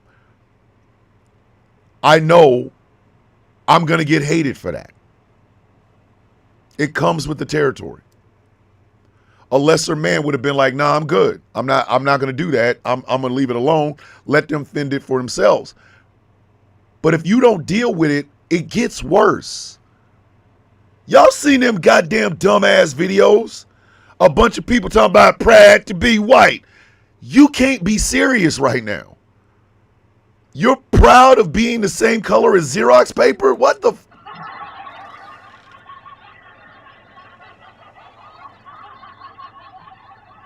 Is that an ethnicity behind that?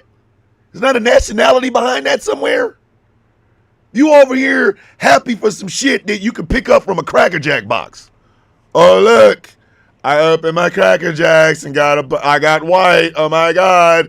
I can now call myself a white person. Like,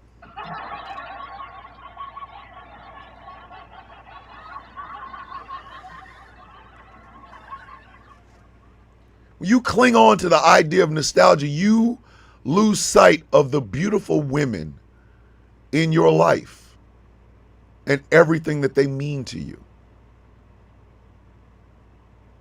And I'm sorry, they do. A black woman is the reason I'm sitting in this chair right now. Right now. Because I was born of one. I was raised by several of them. I have the fingerprints of black women throughout my entire life. I married somebody I fell deeply in love with. And I'm still able to navigate the waters of loving, honoring, respecting, and protecting black women. I don't have to find a reason to shit on them. I just love them. Well, you got a white woman. Yeah, and what? Does that mean I stop that? Do I ever worry about being doxxed or canceled? I've already been doxxed. And I've taken precautions for anybody that ever decides to show up at my front door. But as far as canceled is concerned, I don't believe in that. I don't. I believe in the idea of being held accountable. And thank you for that, Cerebral Assassin, because that's the next part I was going to talk about. Nostalgia keeps you from ever being held accountable.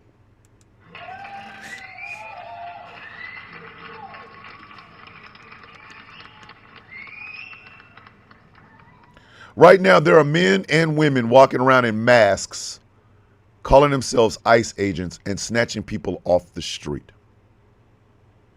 They're doing this because somebody told them that the illegals are running wild and there's millions of them here and we got to get rid of them. But when this is all done, those people can't just take off their mask and go back into society. No, they have to be held accountable. They don't want that. Y'all understand that? That's the last thing these ICE agents want. I love you too, Magpie. You know that. That's the last thing. Oh, Tenchi's in the building. Mwah. That's the last thing these bastards want, is to be held accountable. A lot of people say that bin Laden represented all Muslims. No, he didn't. He still doesn't. The Muslim faith, much like the Jewish faith and the Christian faith, is a beautiful faith. I don't believe in the religion. I believe in the faith. I believe in the idea of submitting yourself to something greater than yourself, if that's what you believe in. But the accountability part of our actions in the Middle East should be talked about more.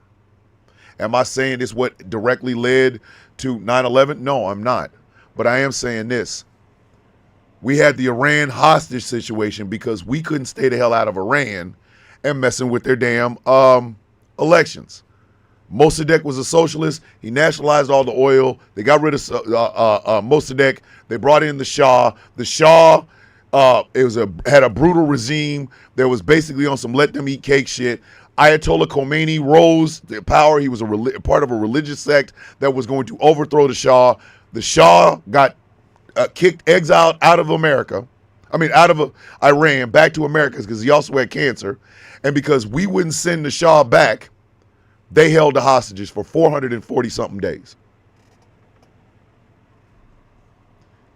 The accountability part of that is what we don't want to talk about.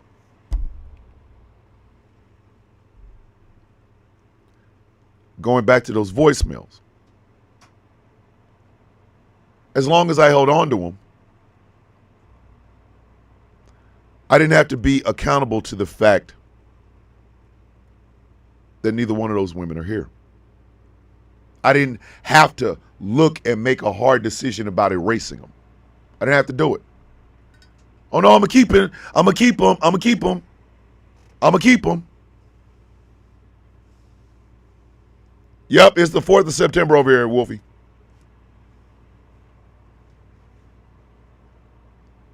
Had we been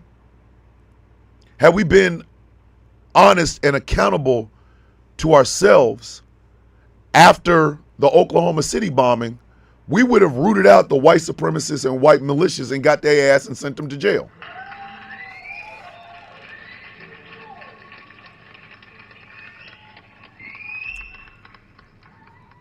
Timothy McVeigh said that the Alfred P. Murrah building explosion was payback for Ruby Ridge and for Waco.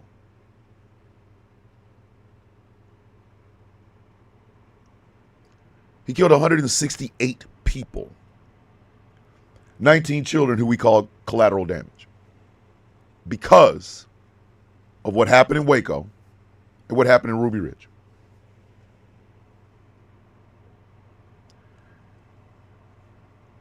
Here is what I believe to be a fix, because y'all know I think a lot, so I think I can help you guys through this. And it is what I'm going to end up having to do now. I will love and cherish my mom and Martha Hurley for as long as I live. But I do have to let them go. I do. Maybe not having those voicemails is the best thing that ever happened, because it gives me a chance to heal, to truly heal. I'm still almost 5 years out. I am still mourning my mother. Still. The passion, the anger, the laughs, and things of that nature, it all comes from a heart of a man who is still dealing with the loss of his mother. The greatest woman I will ever know.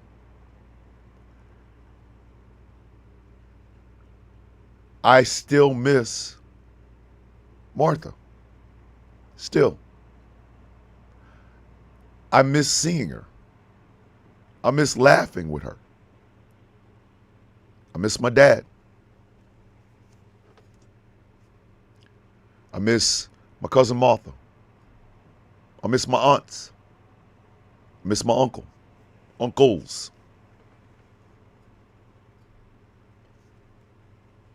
I have to embrace that, though. And by letting them go, I am embracing the now. I am embracing the now.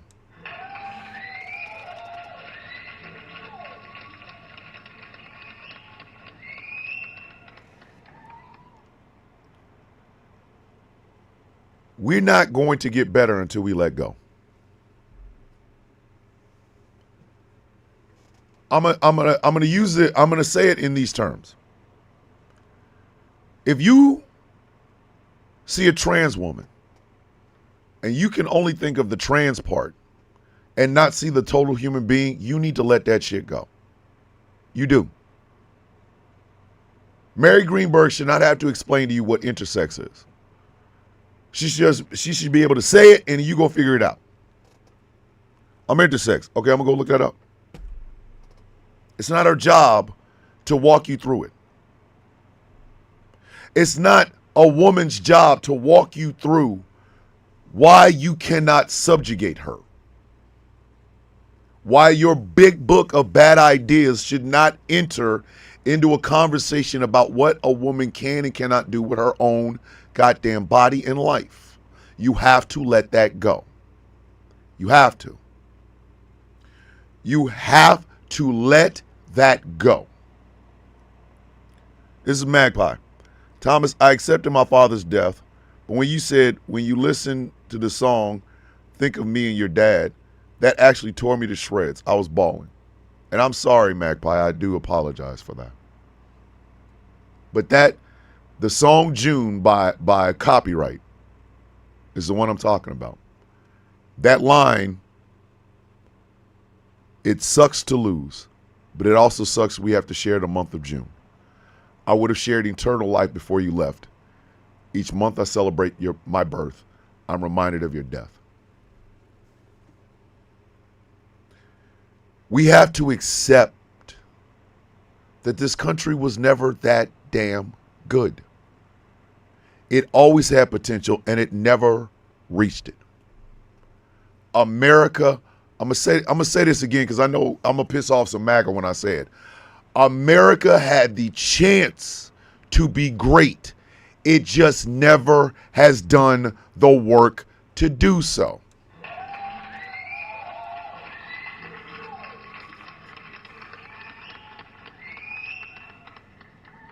I'm sorry.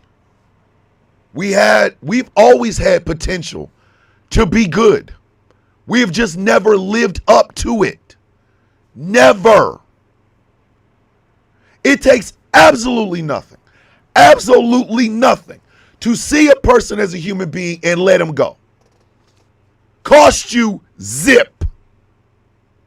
It don't even cost you crispy fries.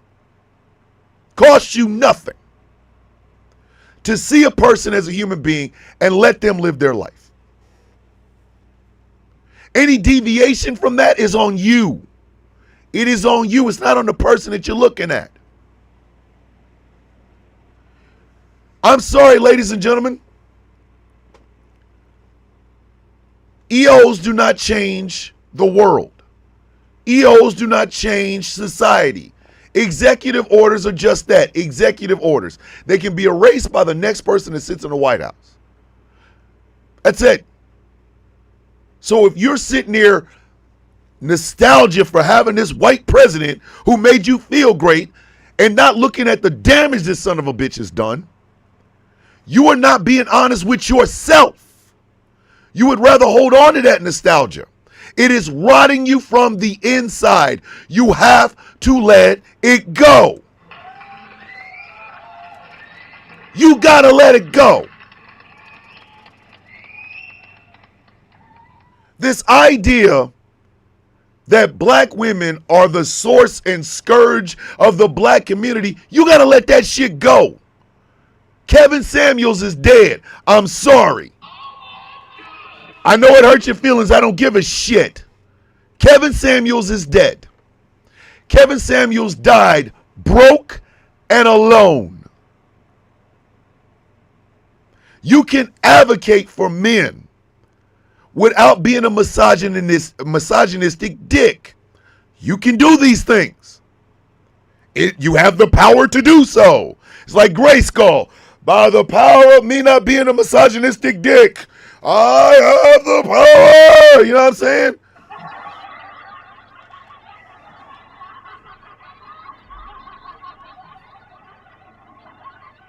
Kevin Samuels is on that midnight train to wherever the hell they send dead people at. You can let his shit go and embrace what is in front of you.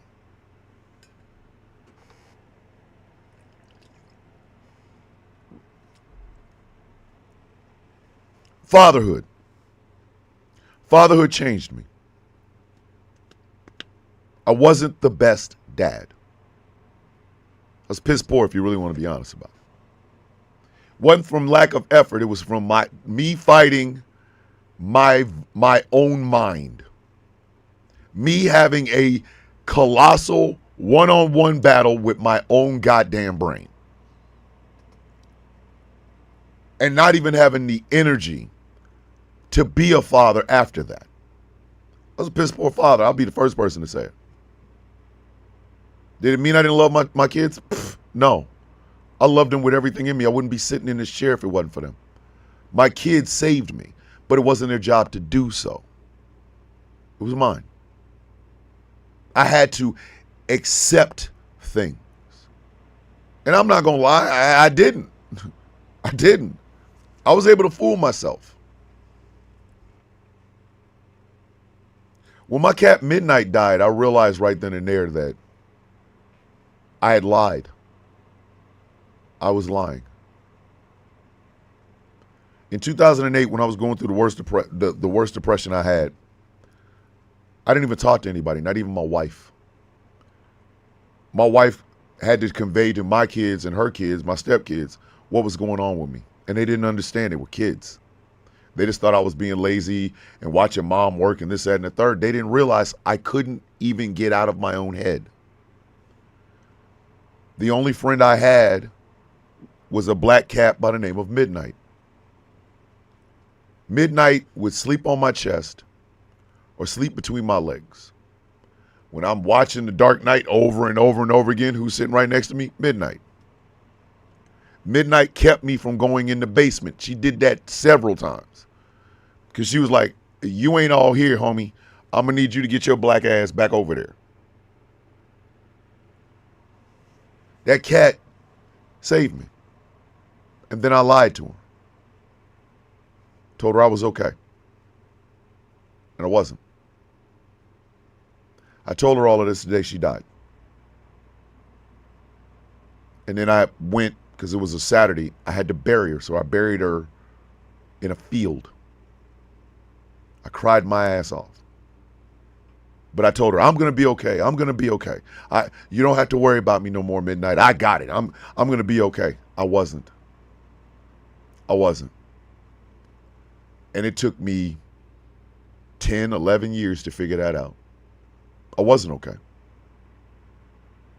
It's what finally, inevitably, broke my mind and my heart, and I could not be a soldier anymore. That's why. I know, and I'm sorry, Mary, I really am sorry. I mentally could not do it anymore. I physically could not do it anymore. I knew that. I had to embrace the fact that I couldn't do this anymore. I had to accept it, and I had to let go of it. I had to. If we're ever going to be great, the first thing we must reject are our slogans.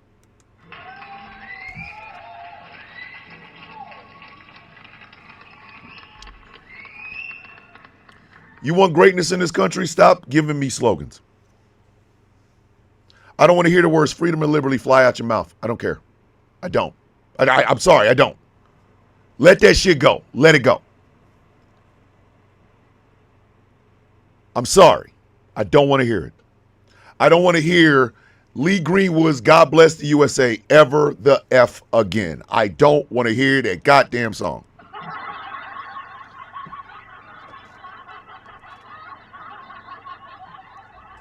I don't want to hear it again.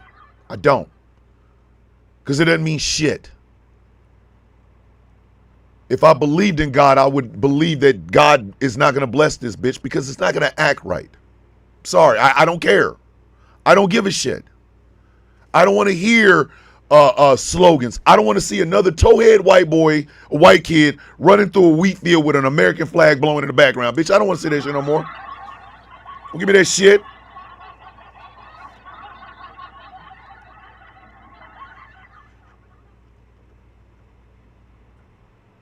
Sorry, I don't want to hear it. I don't want to see another majestic bald eagle flying, bitch. Listen, vultures fly too. You know what I mean?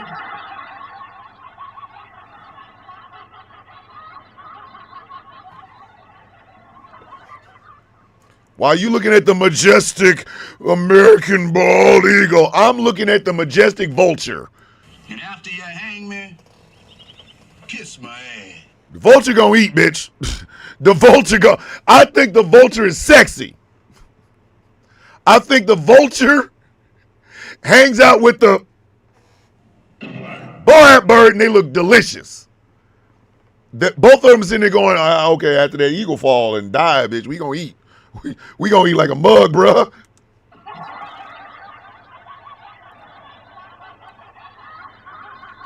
No more. Don't give me any more sugary sweet bullshit. Don't tell me if you don't like it here, you can leave. Bitch, I'm not leaving. I'm not going anywhere. You can stop saying that shit. You really can. Kiss my ass. I'm not going any goddamn where. And I'm going to still talk bad about this bitch. And all you can do. And after you hang me, kiss my ass. You out your goddamn mind. No more nostalgia. I don't want to hear it. I want us to embrace what we can be.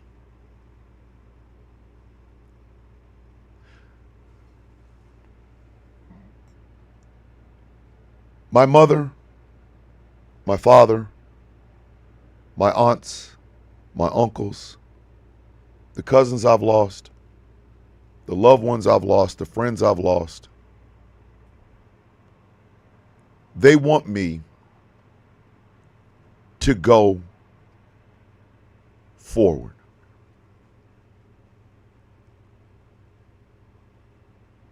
They want me to go forward. Not back. Forward. To embrace the world I currently live in. Morning, thick and tired. Morning. They want me to embrace the journey that I am currently on and to keep going forward.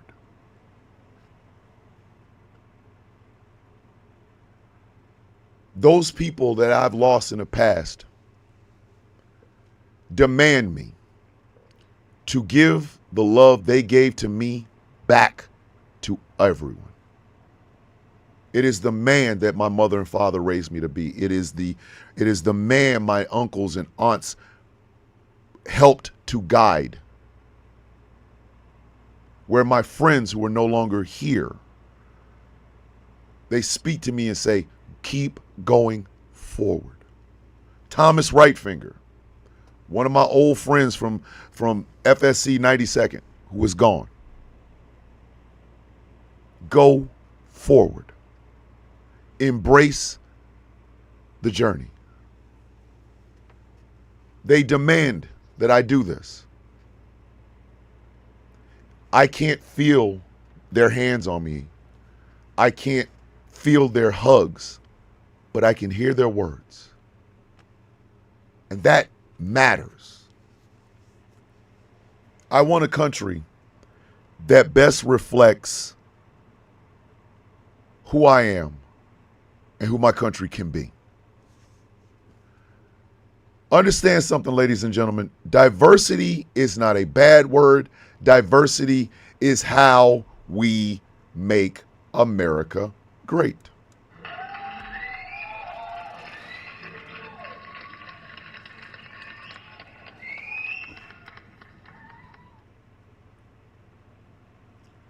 Hold on. Whoa. Chuckle said this. Wife showed me a new lady on TikTok that rescued a vulture, released it after it recovered, and now it hangs around her house with this whole flock, and they all want treats and head scratching. Listen, if I get a pet vulture, this show is going someplace y'all ain't prepared for.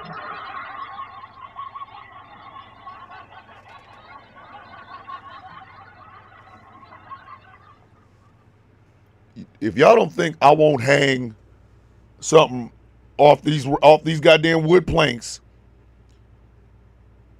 to allow Victor the Vulture, y'all are out of y'all don't know me.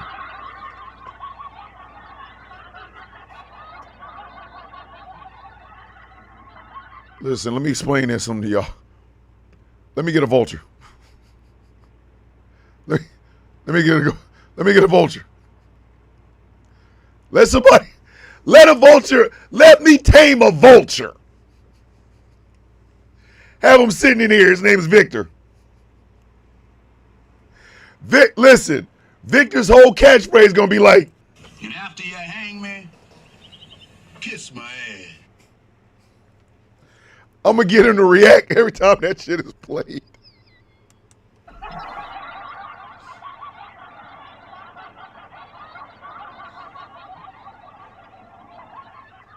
Hey, I better get verified after that. TikTok better verify me just because I got Victor the Vulture, bitch. I'm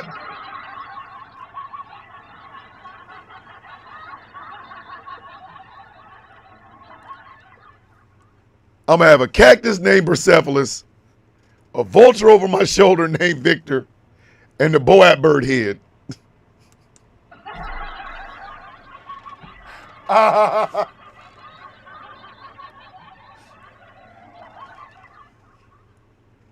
It's going to be Mr. Rogers for the 21st century.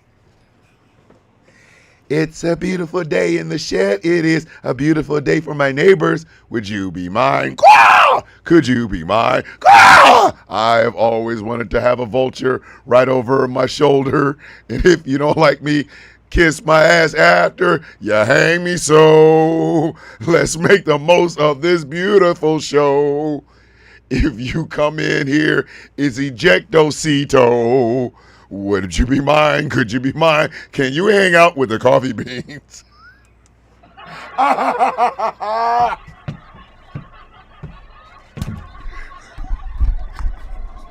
Tell y'all something. Listen, arrogant. My name is Thomas, bitch. The arrogance start the moment the vulture get here. Listen, let me get a goddamn vulture. Victor the Vulture, come on, man. Listen, that's generational wealth. That's gonna keep the whole block fed. Victor the Vulture.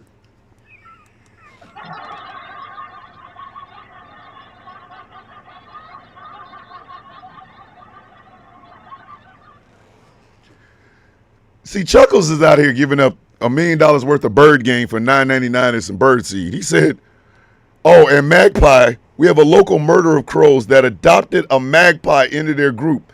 Every winter, she is here with all of his jet black siblings. Yo!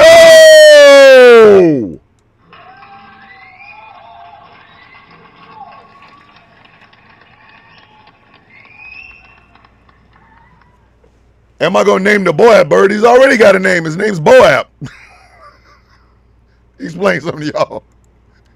I asked him, okay, so we understand that you're from the Omen movies. So do you have a name? No one cared who I was till I put on the mask. Hold on, wait a minute. You ain't even got on the mask, buddy. I'm really. Hey, can you answer this question? What's your name? Okay. Do you have a nickname? Okay. What's the name your mama gave you? Okay. What name does your girl scream out when you're doing the nasty? I mean, you understand that's the kill sound. I get it. I understand, Mr. Crow. But we can't have you coming on the show just, you know what I mean? Like, you gotta, can we give you a nickname or something? Like, you know, how about Toothpick? Okay, all right, okay. Okay.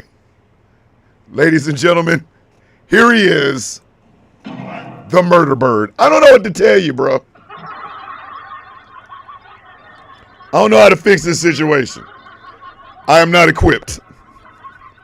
My name is Paul. That shit is between y'all. I got nothing. I got nothing. Man said his name is Boab. Goddamn it, we gonna call him that. Okay, sir. Got it the first 16 times. I want you guys to truly embrace the now. truly embrace the now. Why do I say that? Well, it's quite simple. You only got one ride on this thing.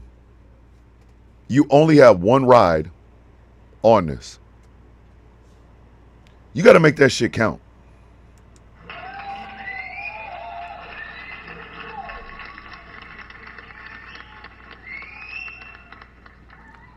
Y'all remember that Robin Williams sound that is going around TikTok?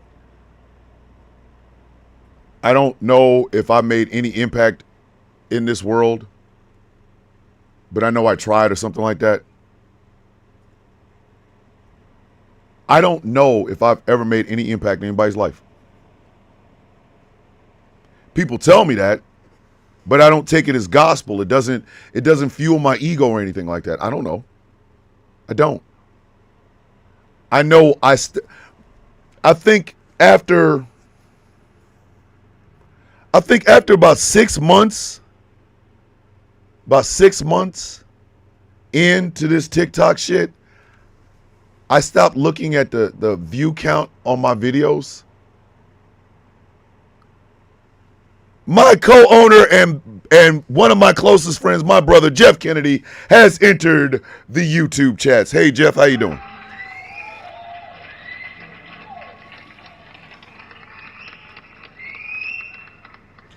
I stopped looking at the view count. I did. Because I realized I wasn't fully immersed in what I was saying. I was worried about how many people was watching. So I get it. As a black content creator, my shit's suppressed. I've had an account warning on my damn account for going on 3 years now. No nudity, no sexual innuendo, none of that shit. I've had my lives canceled. Not canceled, but shut off. And, you got to wait for a month to go live again. I've had my account banned several times. So I don't know if I've ever made any impact in anyone's life. I don't know. People tell me, but I have to take their words. I cannot take that as something, oh, wow, I see, and look at the I don't do that. There is nothing in me that says I don't want to make a lot of money doing this. I would love to pay off my house in one fell swoop so that I'm not an 83-year-old man with a paid off house in a Speedo trying to swim in his own pool and drowning in the shallow end. I don't want that.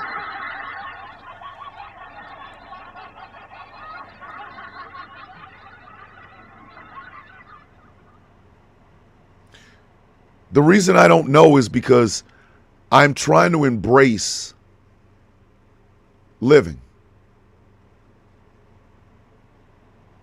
I am tired of dying in the shadows. I want to live. I want to love. I want to laugh. I want to flirt. I want to talk my shit. I want to get people riled up and fired up, ready to go. I know I'm not the frontline guy. I'm not the big speech dude. I ramble. Sometimes I talk too damn much. Don't believe me? Ask the co-host of any show I'm on. They'll tell you I talk too goddamn much. Hydrate, elevate, self-love and self-care. Love you all. Have a beautiful day on purpose. The one and only Tracina is giving out the game.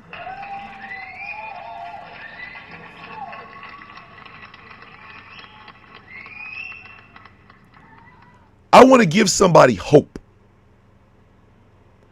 It's not something you got to come back and tell me. I just want to give it to you. I want to give it to you so you can take it and spread it everywhere. So for me, yeah, I want to pay off my house. I do. I want to make enough money doing this shit to where I can give the mortgage place one check, pay this whole goddamn house off, and then just have to worry about the property tax for the rest of my life. Generational wealth sitting outside. A whole ass house that my kids and my grandkids and my great grandkids will come to. This office that I want to get fixed up, cleaned up, walls and everything. So that one day, one of my grandchildren will sit in this chair in front of these cameras and go, welcome to the Sound of Coffee. My name is Desmond Jr., whatever. But I don't know if I've ever really truly impacted enough for people to be a change agent for the world. I'm too cynical. I lied to a cat that meant the world to me. I lied to my mom, telling her I was going to be okay. I lied to Martha. I lied to my cousin Martha. I lied to my dad. I lied to these people. I've lied to my wife. I've lied to my kids. Lied to my dogs. I have lived in lies because I was so desperate to hold on to the nostalgia of everything. I can't do that anymore. Those 2 voicemails are gone. If I can get them back, I'll get them back. If I can't, then I can't. That means the last snippet of a voice of Martha Hurley is gone. I have an interview that my niece did with my mom that I've actually used on my podcast. But I can't call my mother up. I can't just pick up the phone and go, hey, Mom, what are you doing? I can't do that anymore.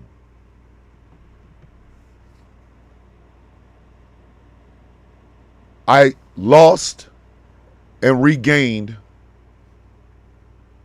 one of my sisters.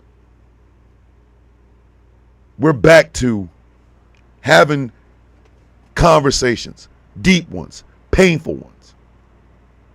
But I missed my sister Lizzie. I couldn't lie about that. I'm now embracing the new now. I got my sister back. My terror twin, I got her back. I have to embrace the new. I do this show because I love y'all. I do this show because I love y'all. I don't have a bunch of screaming MAGA guests on here because I don't need them. And neither do you. You don't need that shit this goddamn early in the morning while you are on your way to work or getting your kids ready for school or whatever, or just getting off work like Chuckles does. Y'all don't need that shit. A bunch of MAGA say blah, blah, blah. You don't need that. You don't. I try to give y'all some motivation, some love, and something to think about on your way to having a good day. I got to embrace that. If I stay where Martha's alive and Mom is alive, if I stay there, I will never be able to truly give you guys that motivation to get through the day. I won't be able to do it because I'm too busy holding on to this shit. I had to let it go. I had to let it go. And so I did. If I can get those back, I will try. But if I can't, I'm okay with it. I'm okay with it. Because they live in here now. They live in here now. You live in a country that is only a good country because you're in it. Say that one more time. You live in a country that is only a good country because you are in it.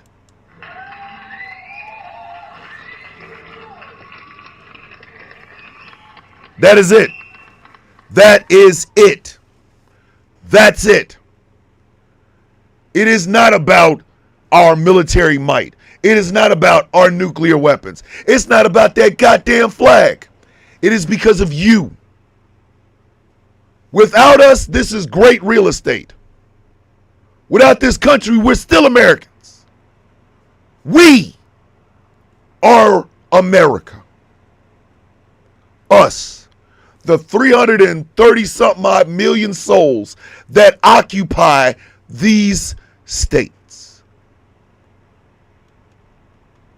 And if anybody tells you you are not valid in this, tell them to kiss your ass. Oh no, I'm sorry. If somebody tells you that you are not valid because of whatever reason, you don't make this country beautiful, you don't make this country great, tell them.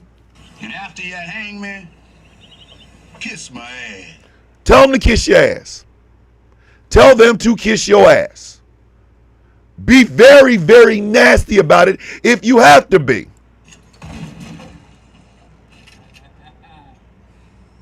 I'm surgical with this bitch, Jake. Now you want to... You are what make this country great. If you want to do more, then do more. Do more. But do it because you want to. You know somebody that's a gun owner and that's the only thing they are? Ask them, what else is there that makes you special in any way, shape, or form? What other things do you do? What other habits do you have? Make them become something more than a gun owner. Embrace the different. Embrace it. Some of y'all are like, well, I'm really uncomfortable. Get comfortable then. What stands before you is a human being. They have needs and they have wants. They are human. Embrace that. Embrace that part. Because as you try to hold on to nostalgia, everything I'm talking about becomes shaded. It becomes a little bit blurry. You see it on the periphery. It starts to fade away. I'm not fading away. I can't. I live. I breathe. I have a responsibility to those who have passed on, those who I miss with everything in me. I have a responsibility to them. I have a responsibility to give love because that's what my mother and my father and my family gave to me. I have a responsibility to stand for what's right because that is what my mother and father raised me to do. I have an obligation and a responsibility to stand up for those who cannot stand up for themselves because that is the sort of person, these are the sort of people that raised me this way. And I love hard. I do. I love hard. I embrace love almost in a brutal way. When I'm betrayed, it hurts deeply. In other words, I'm a human being. I'm alive. Hey, Chuckles, if you watch Mandingo, just when you come back, just put sad faces in there, dog. Just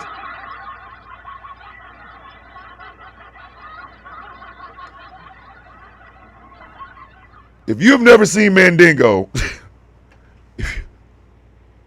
first off, that's not that's not a Friday night date night movie. I'm just gonna say it.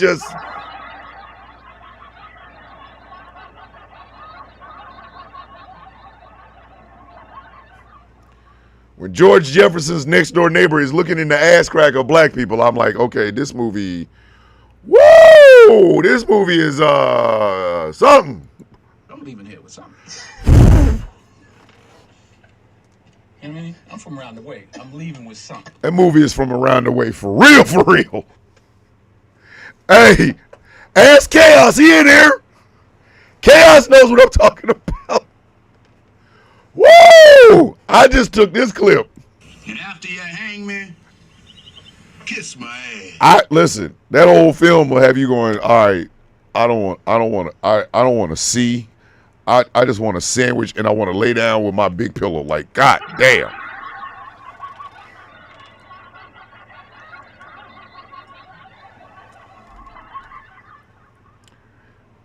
Last tidbit before bed, National Wildlife Day. Thoreau said, I took a walk in the woods and came back taller than the trees. So before I disappoint y'all or depress y'all anymore,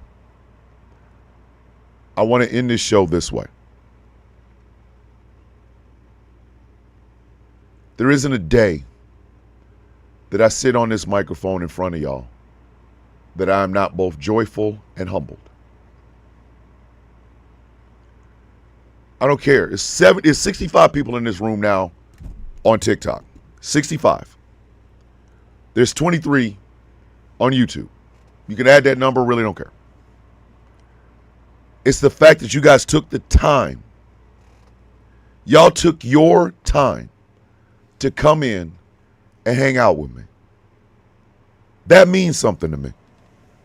That means something to me. It is humbling to be here. It is humbling to even have the chance to talk to y'all. I embrace that every day. Some days I don't know what the hell I'm going to talk about till the microphone gets hot. And I embrace it. Whatever is about to come up, about to come out. I don't give a shit. There are some days like Flag on the Play Fridays where I have everything planned out. Everything planned out. Got a list of flags. I got a list of stories for those flags. I'm going to say what I say. I'm going to do what I do. Boom. Some days you guys are like, hey, let me throw some coins at him. I love that. I love what he's doing. Or a super chat here or there. I'm humbled by that. That means you genuinely like what I am doing. I embrace the challenge. I think we all need to do that. As a country, we all need to do that. Embrace the challenge. Embrace it. If you are a woman, today should be the day where you realize your true power and you walk with that purpose. Not with your head down, all worried about shit. Nah. You walk with a purpose today. My brothers and sisters of all ethnicities, all sex and sexual orientations, all nationalities, all creeds, all colors. Mandy Mangler 5374 with a $1.99 super chat. Thank you very much, Mandy.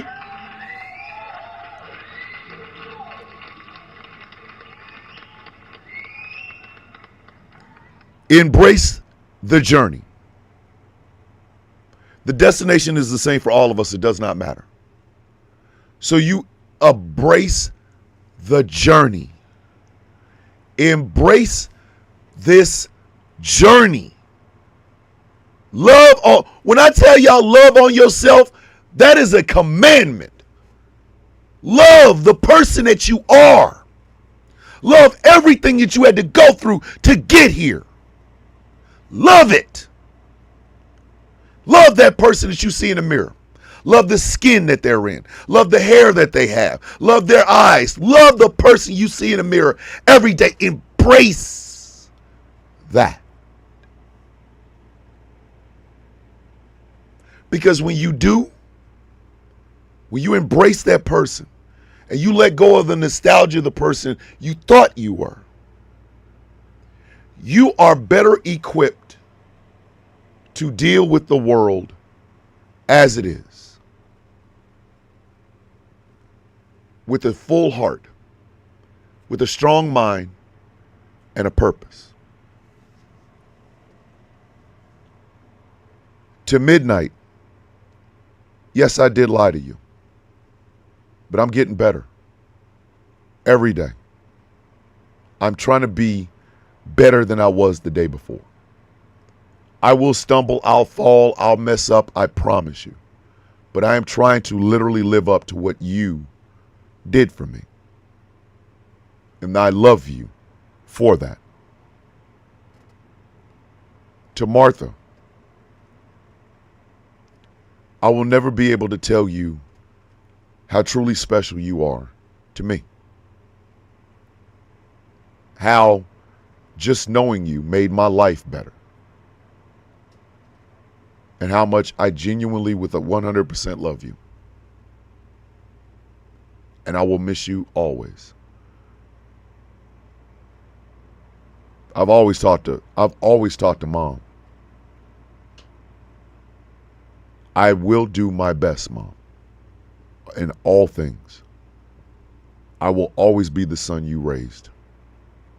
And I will always be thankful for that. To my dad, to my uncles, to my aunts, I accept the love you gave me. I accept the love you raised me with, and I will do everything I can to embrace being the man you wanted me to be.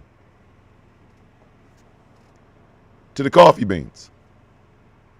To the coffee beans. I want each and every one of y'all to know something.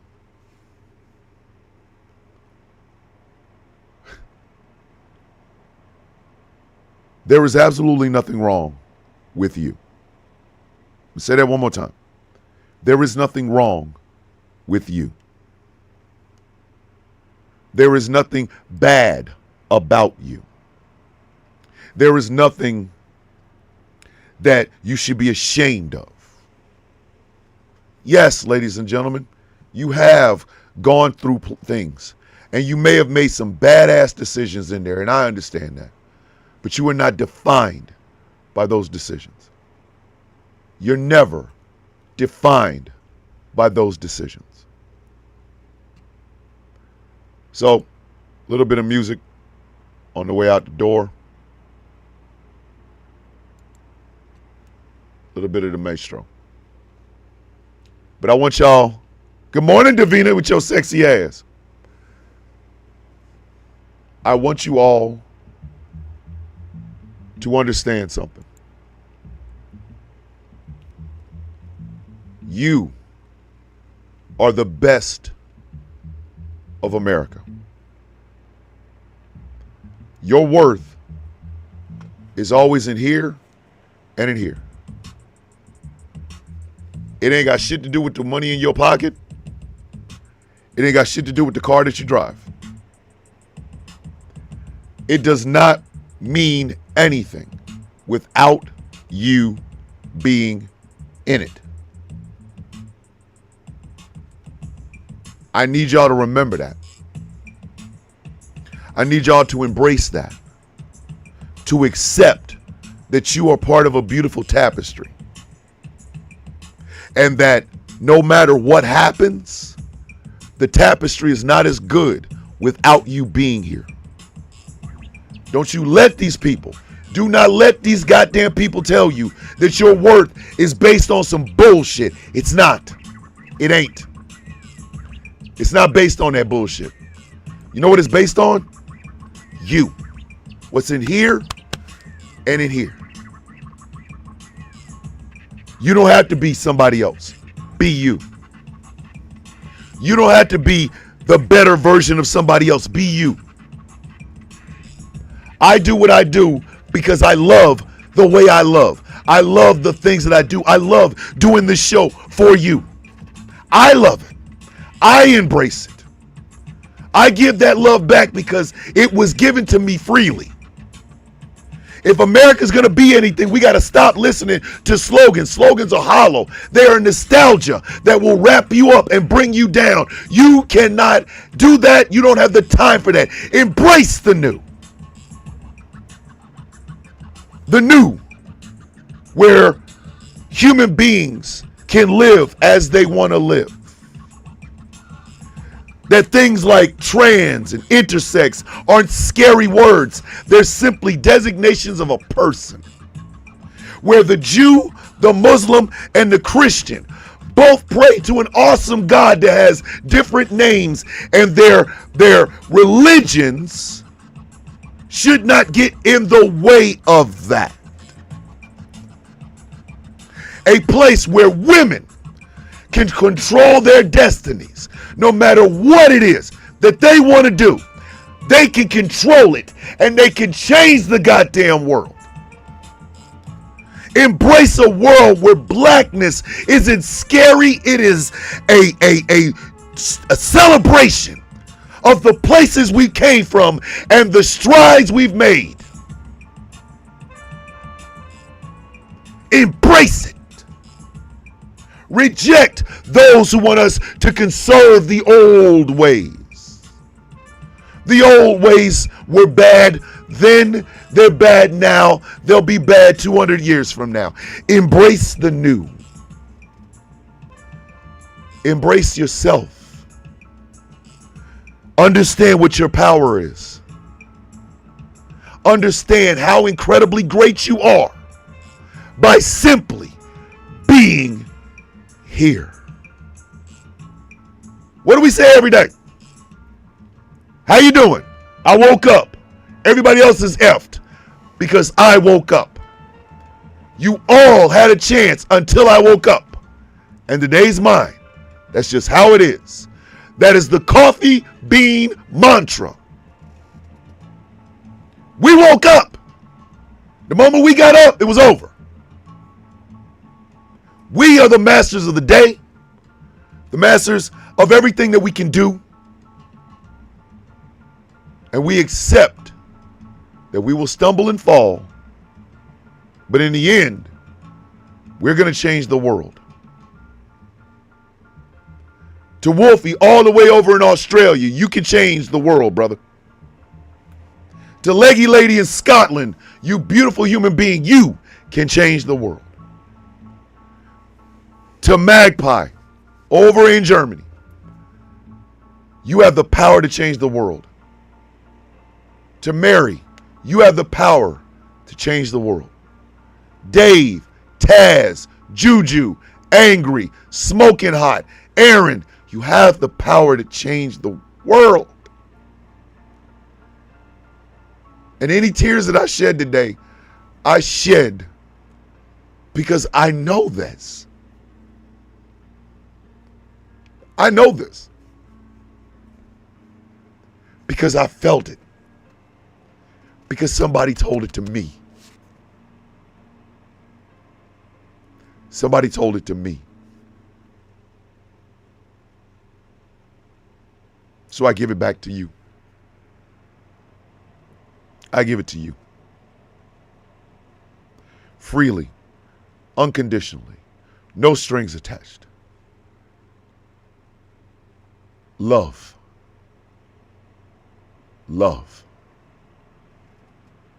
We can change the world.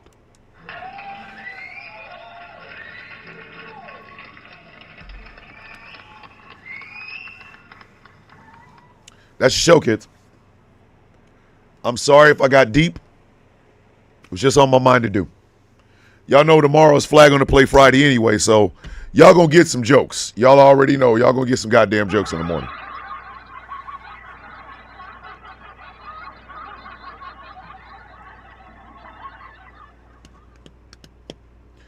You guys can see the sponsors on the screen.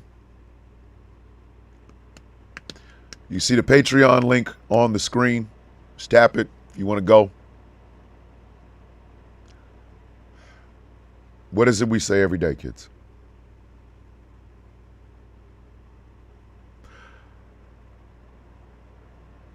On behalf of myself, on behalf of me, my thank yous for you all will never end. Thank you is not enough for what you guys have done for me.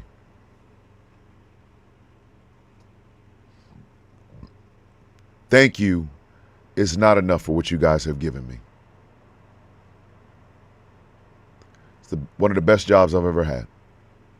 Sitting in front of this microphone talking to you guys for 2.5 hours.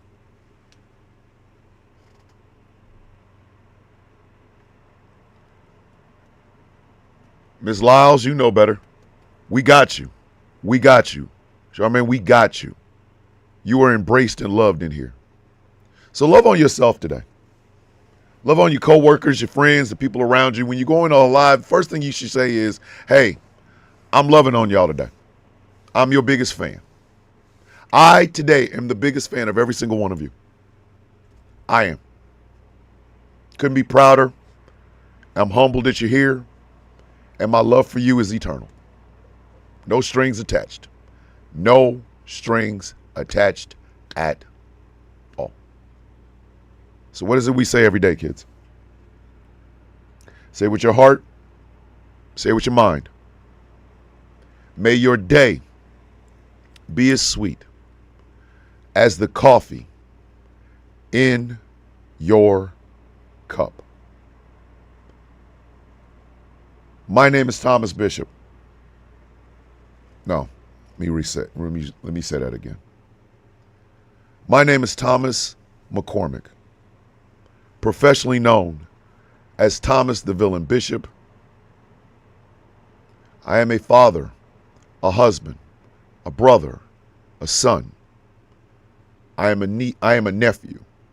I'm an uncle. I'm a baba. I'm a former NCO. I'm a former soldier. I'm a former sailor. My designation is the brutalist, the head of the Villains Guild. And I am also a human being who loves on you, who cares about you, and who wants to see you do your absolute very best. Ladies and gentlemen, this has been one very big, heartfelt episode. And I'm sorry if I messed up. I'm sorry if I hurt or I brought up bad feelings. I am so sorry. But I needed to talk about it today. This has been a very heartfelt episode of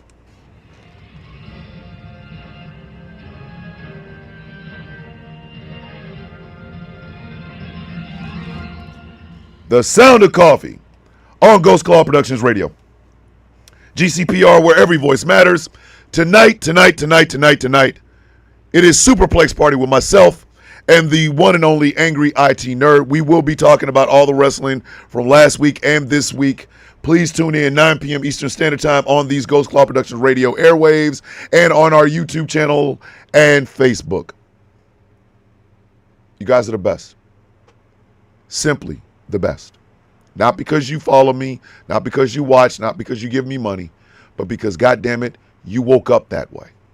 You woke up as the best. So make sure you hold on to that thought, hold on to that ember of hope that you have in your heart, and walk through the day like you are the master of it, and that you've embraced every single aspect of what makes you you and what you bring to this country. Please remember that. With love in my heart, I say this. With peace in my soul and mind, I give this. Oh, my sweet Aunt Fanny, this man fine as shit. And just a tad bit of hair grease. I love you. I will see y'all tomorrow. Flag on the play Friday. Be safe. Be well. Be loved. Peace.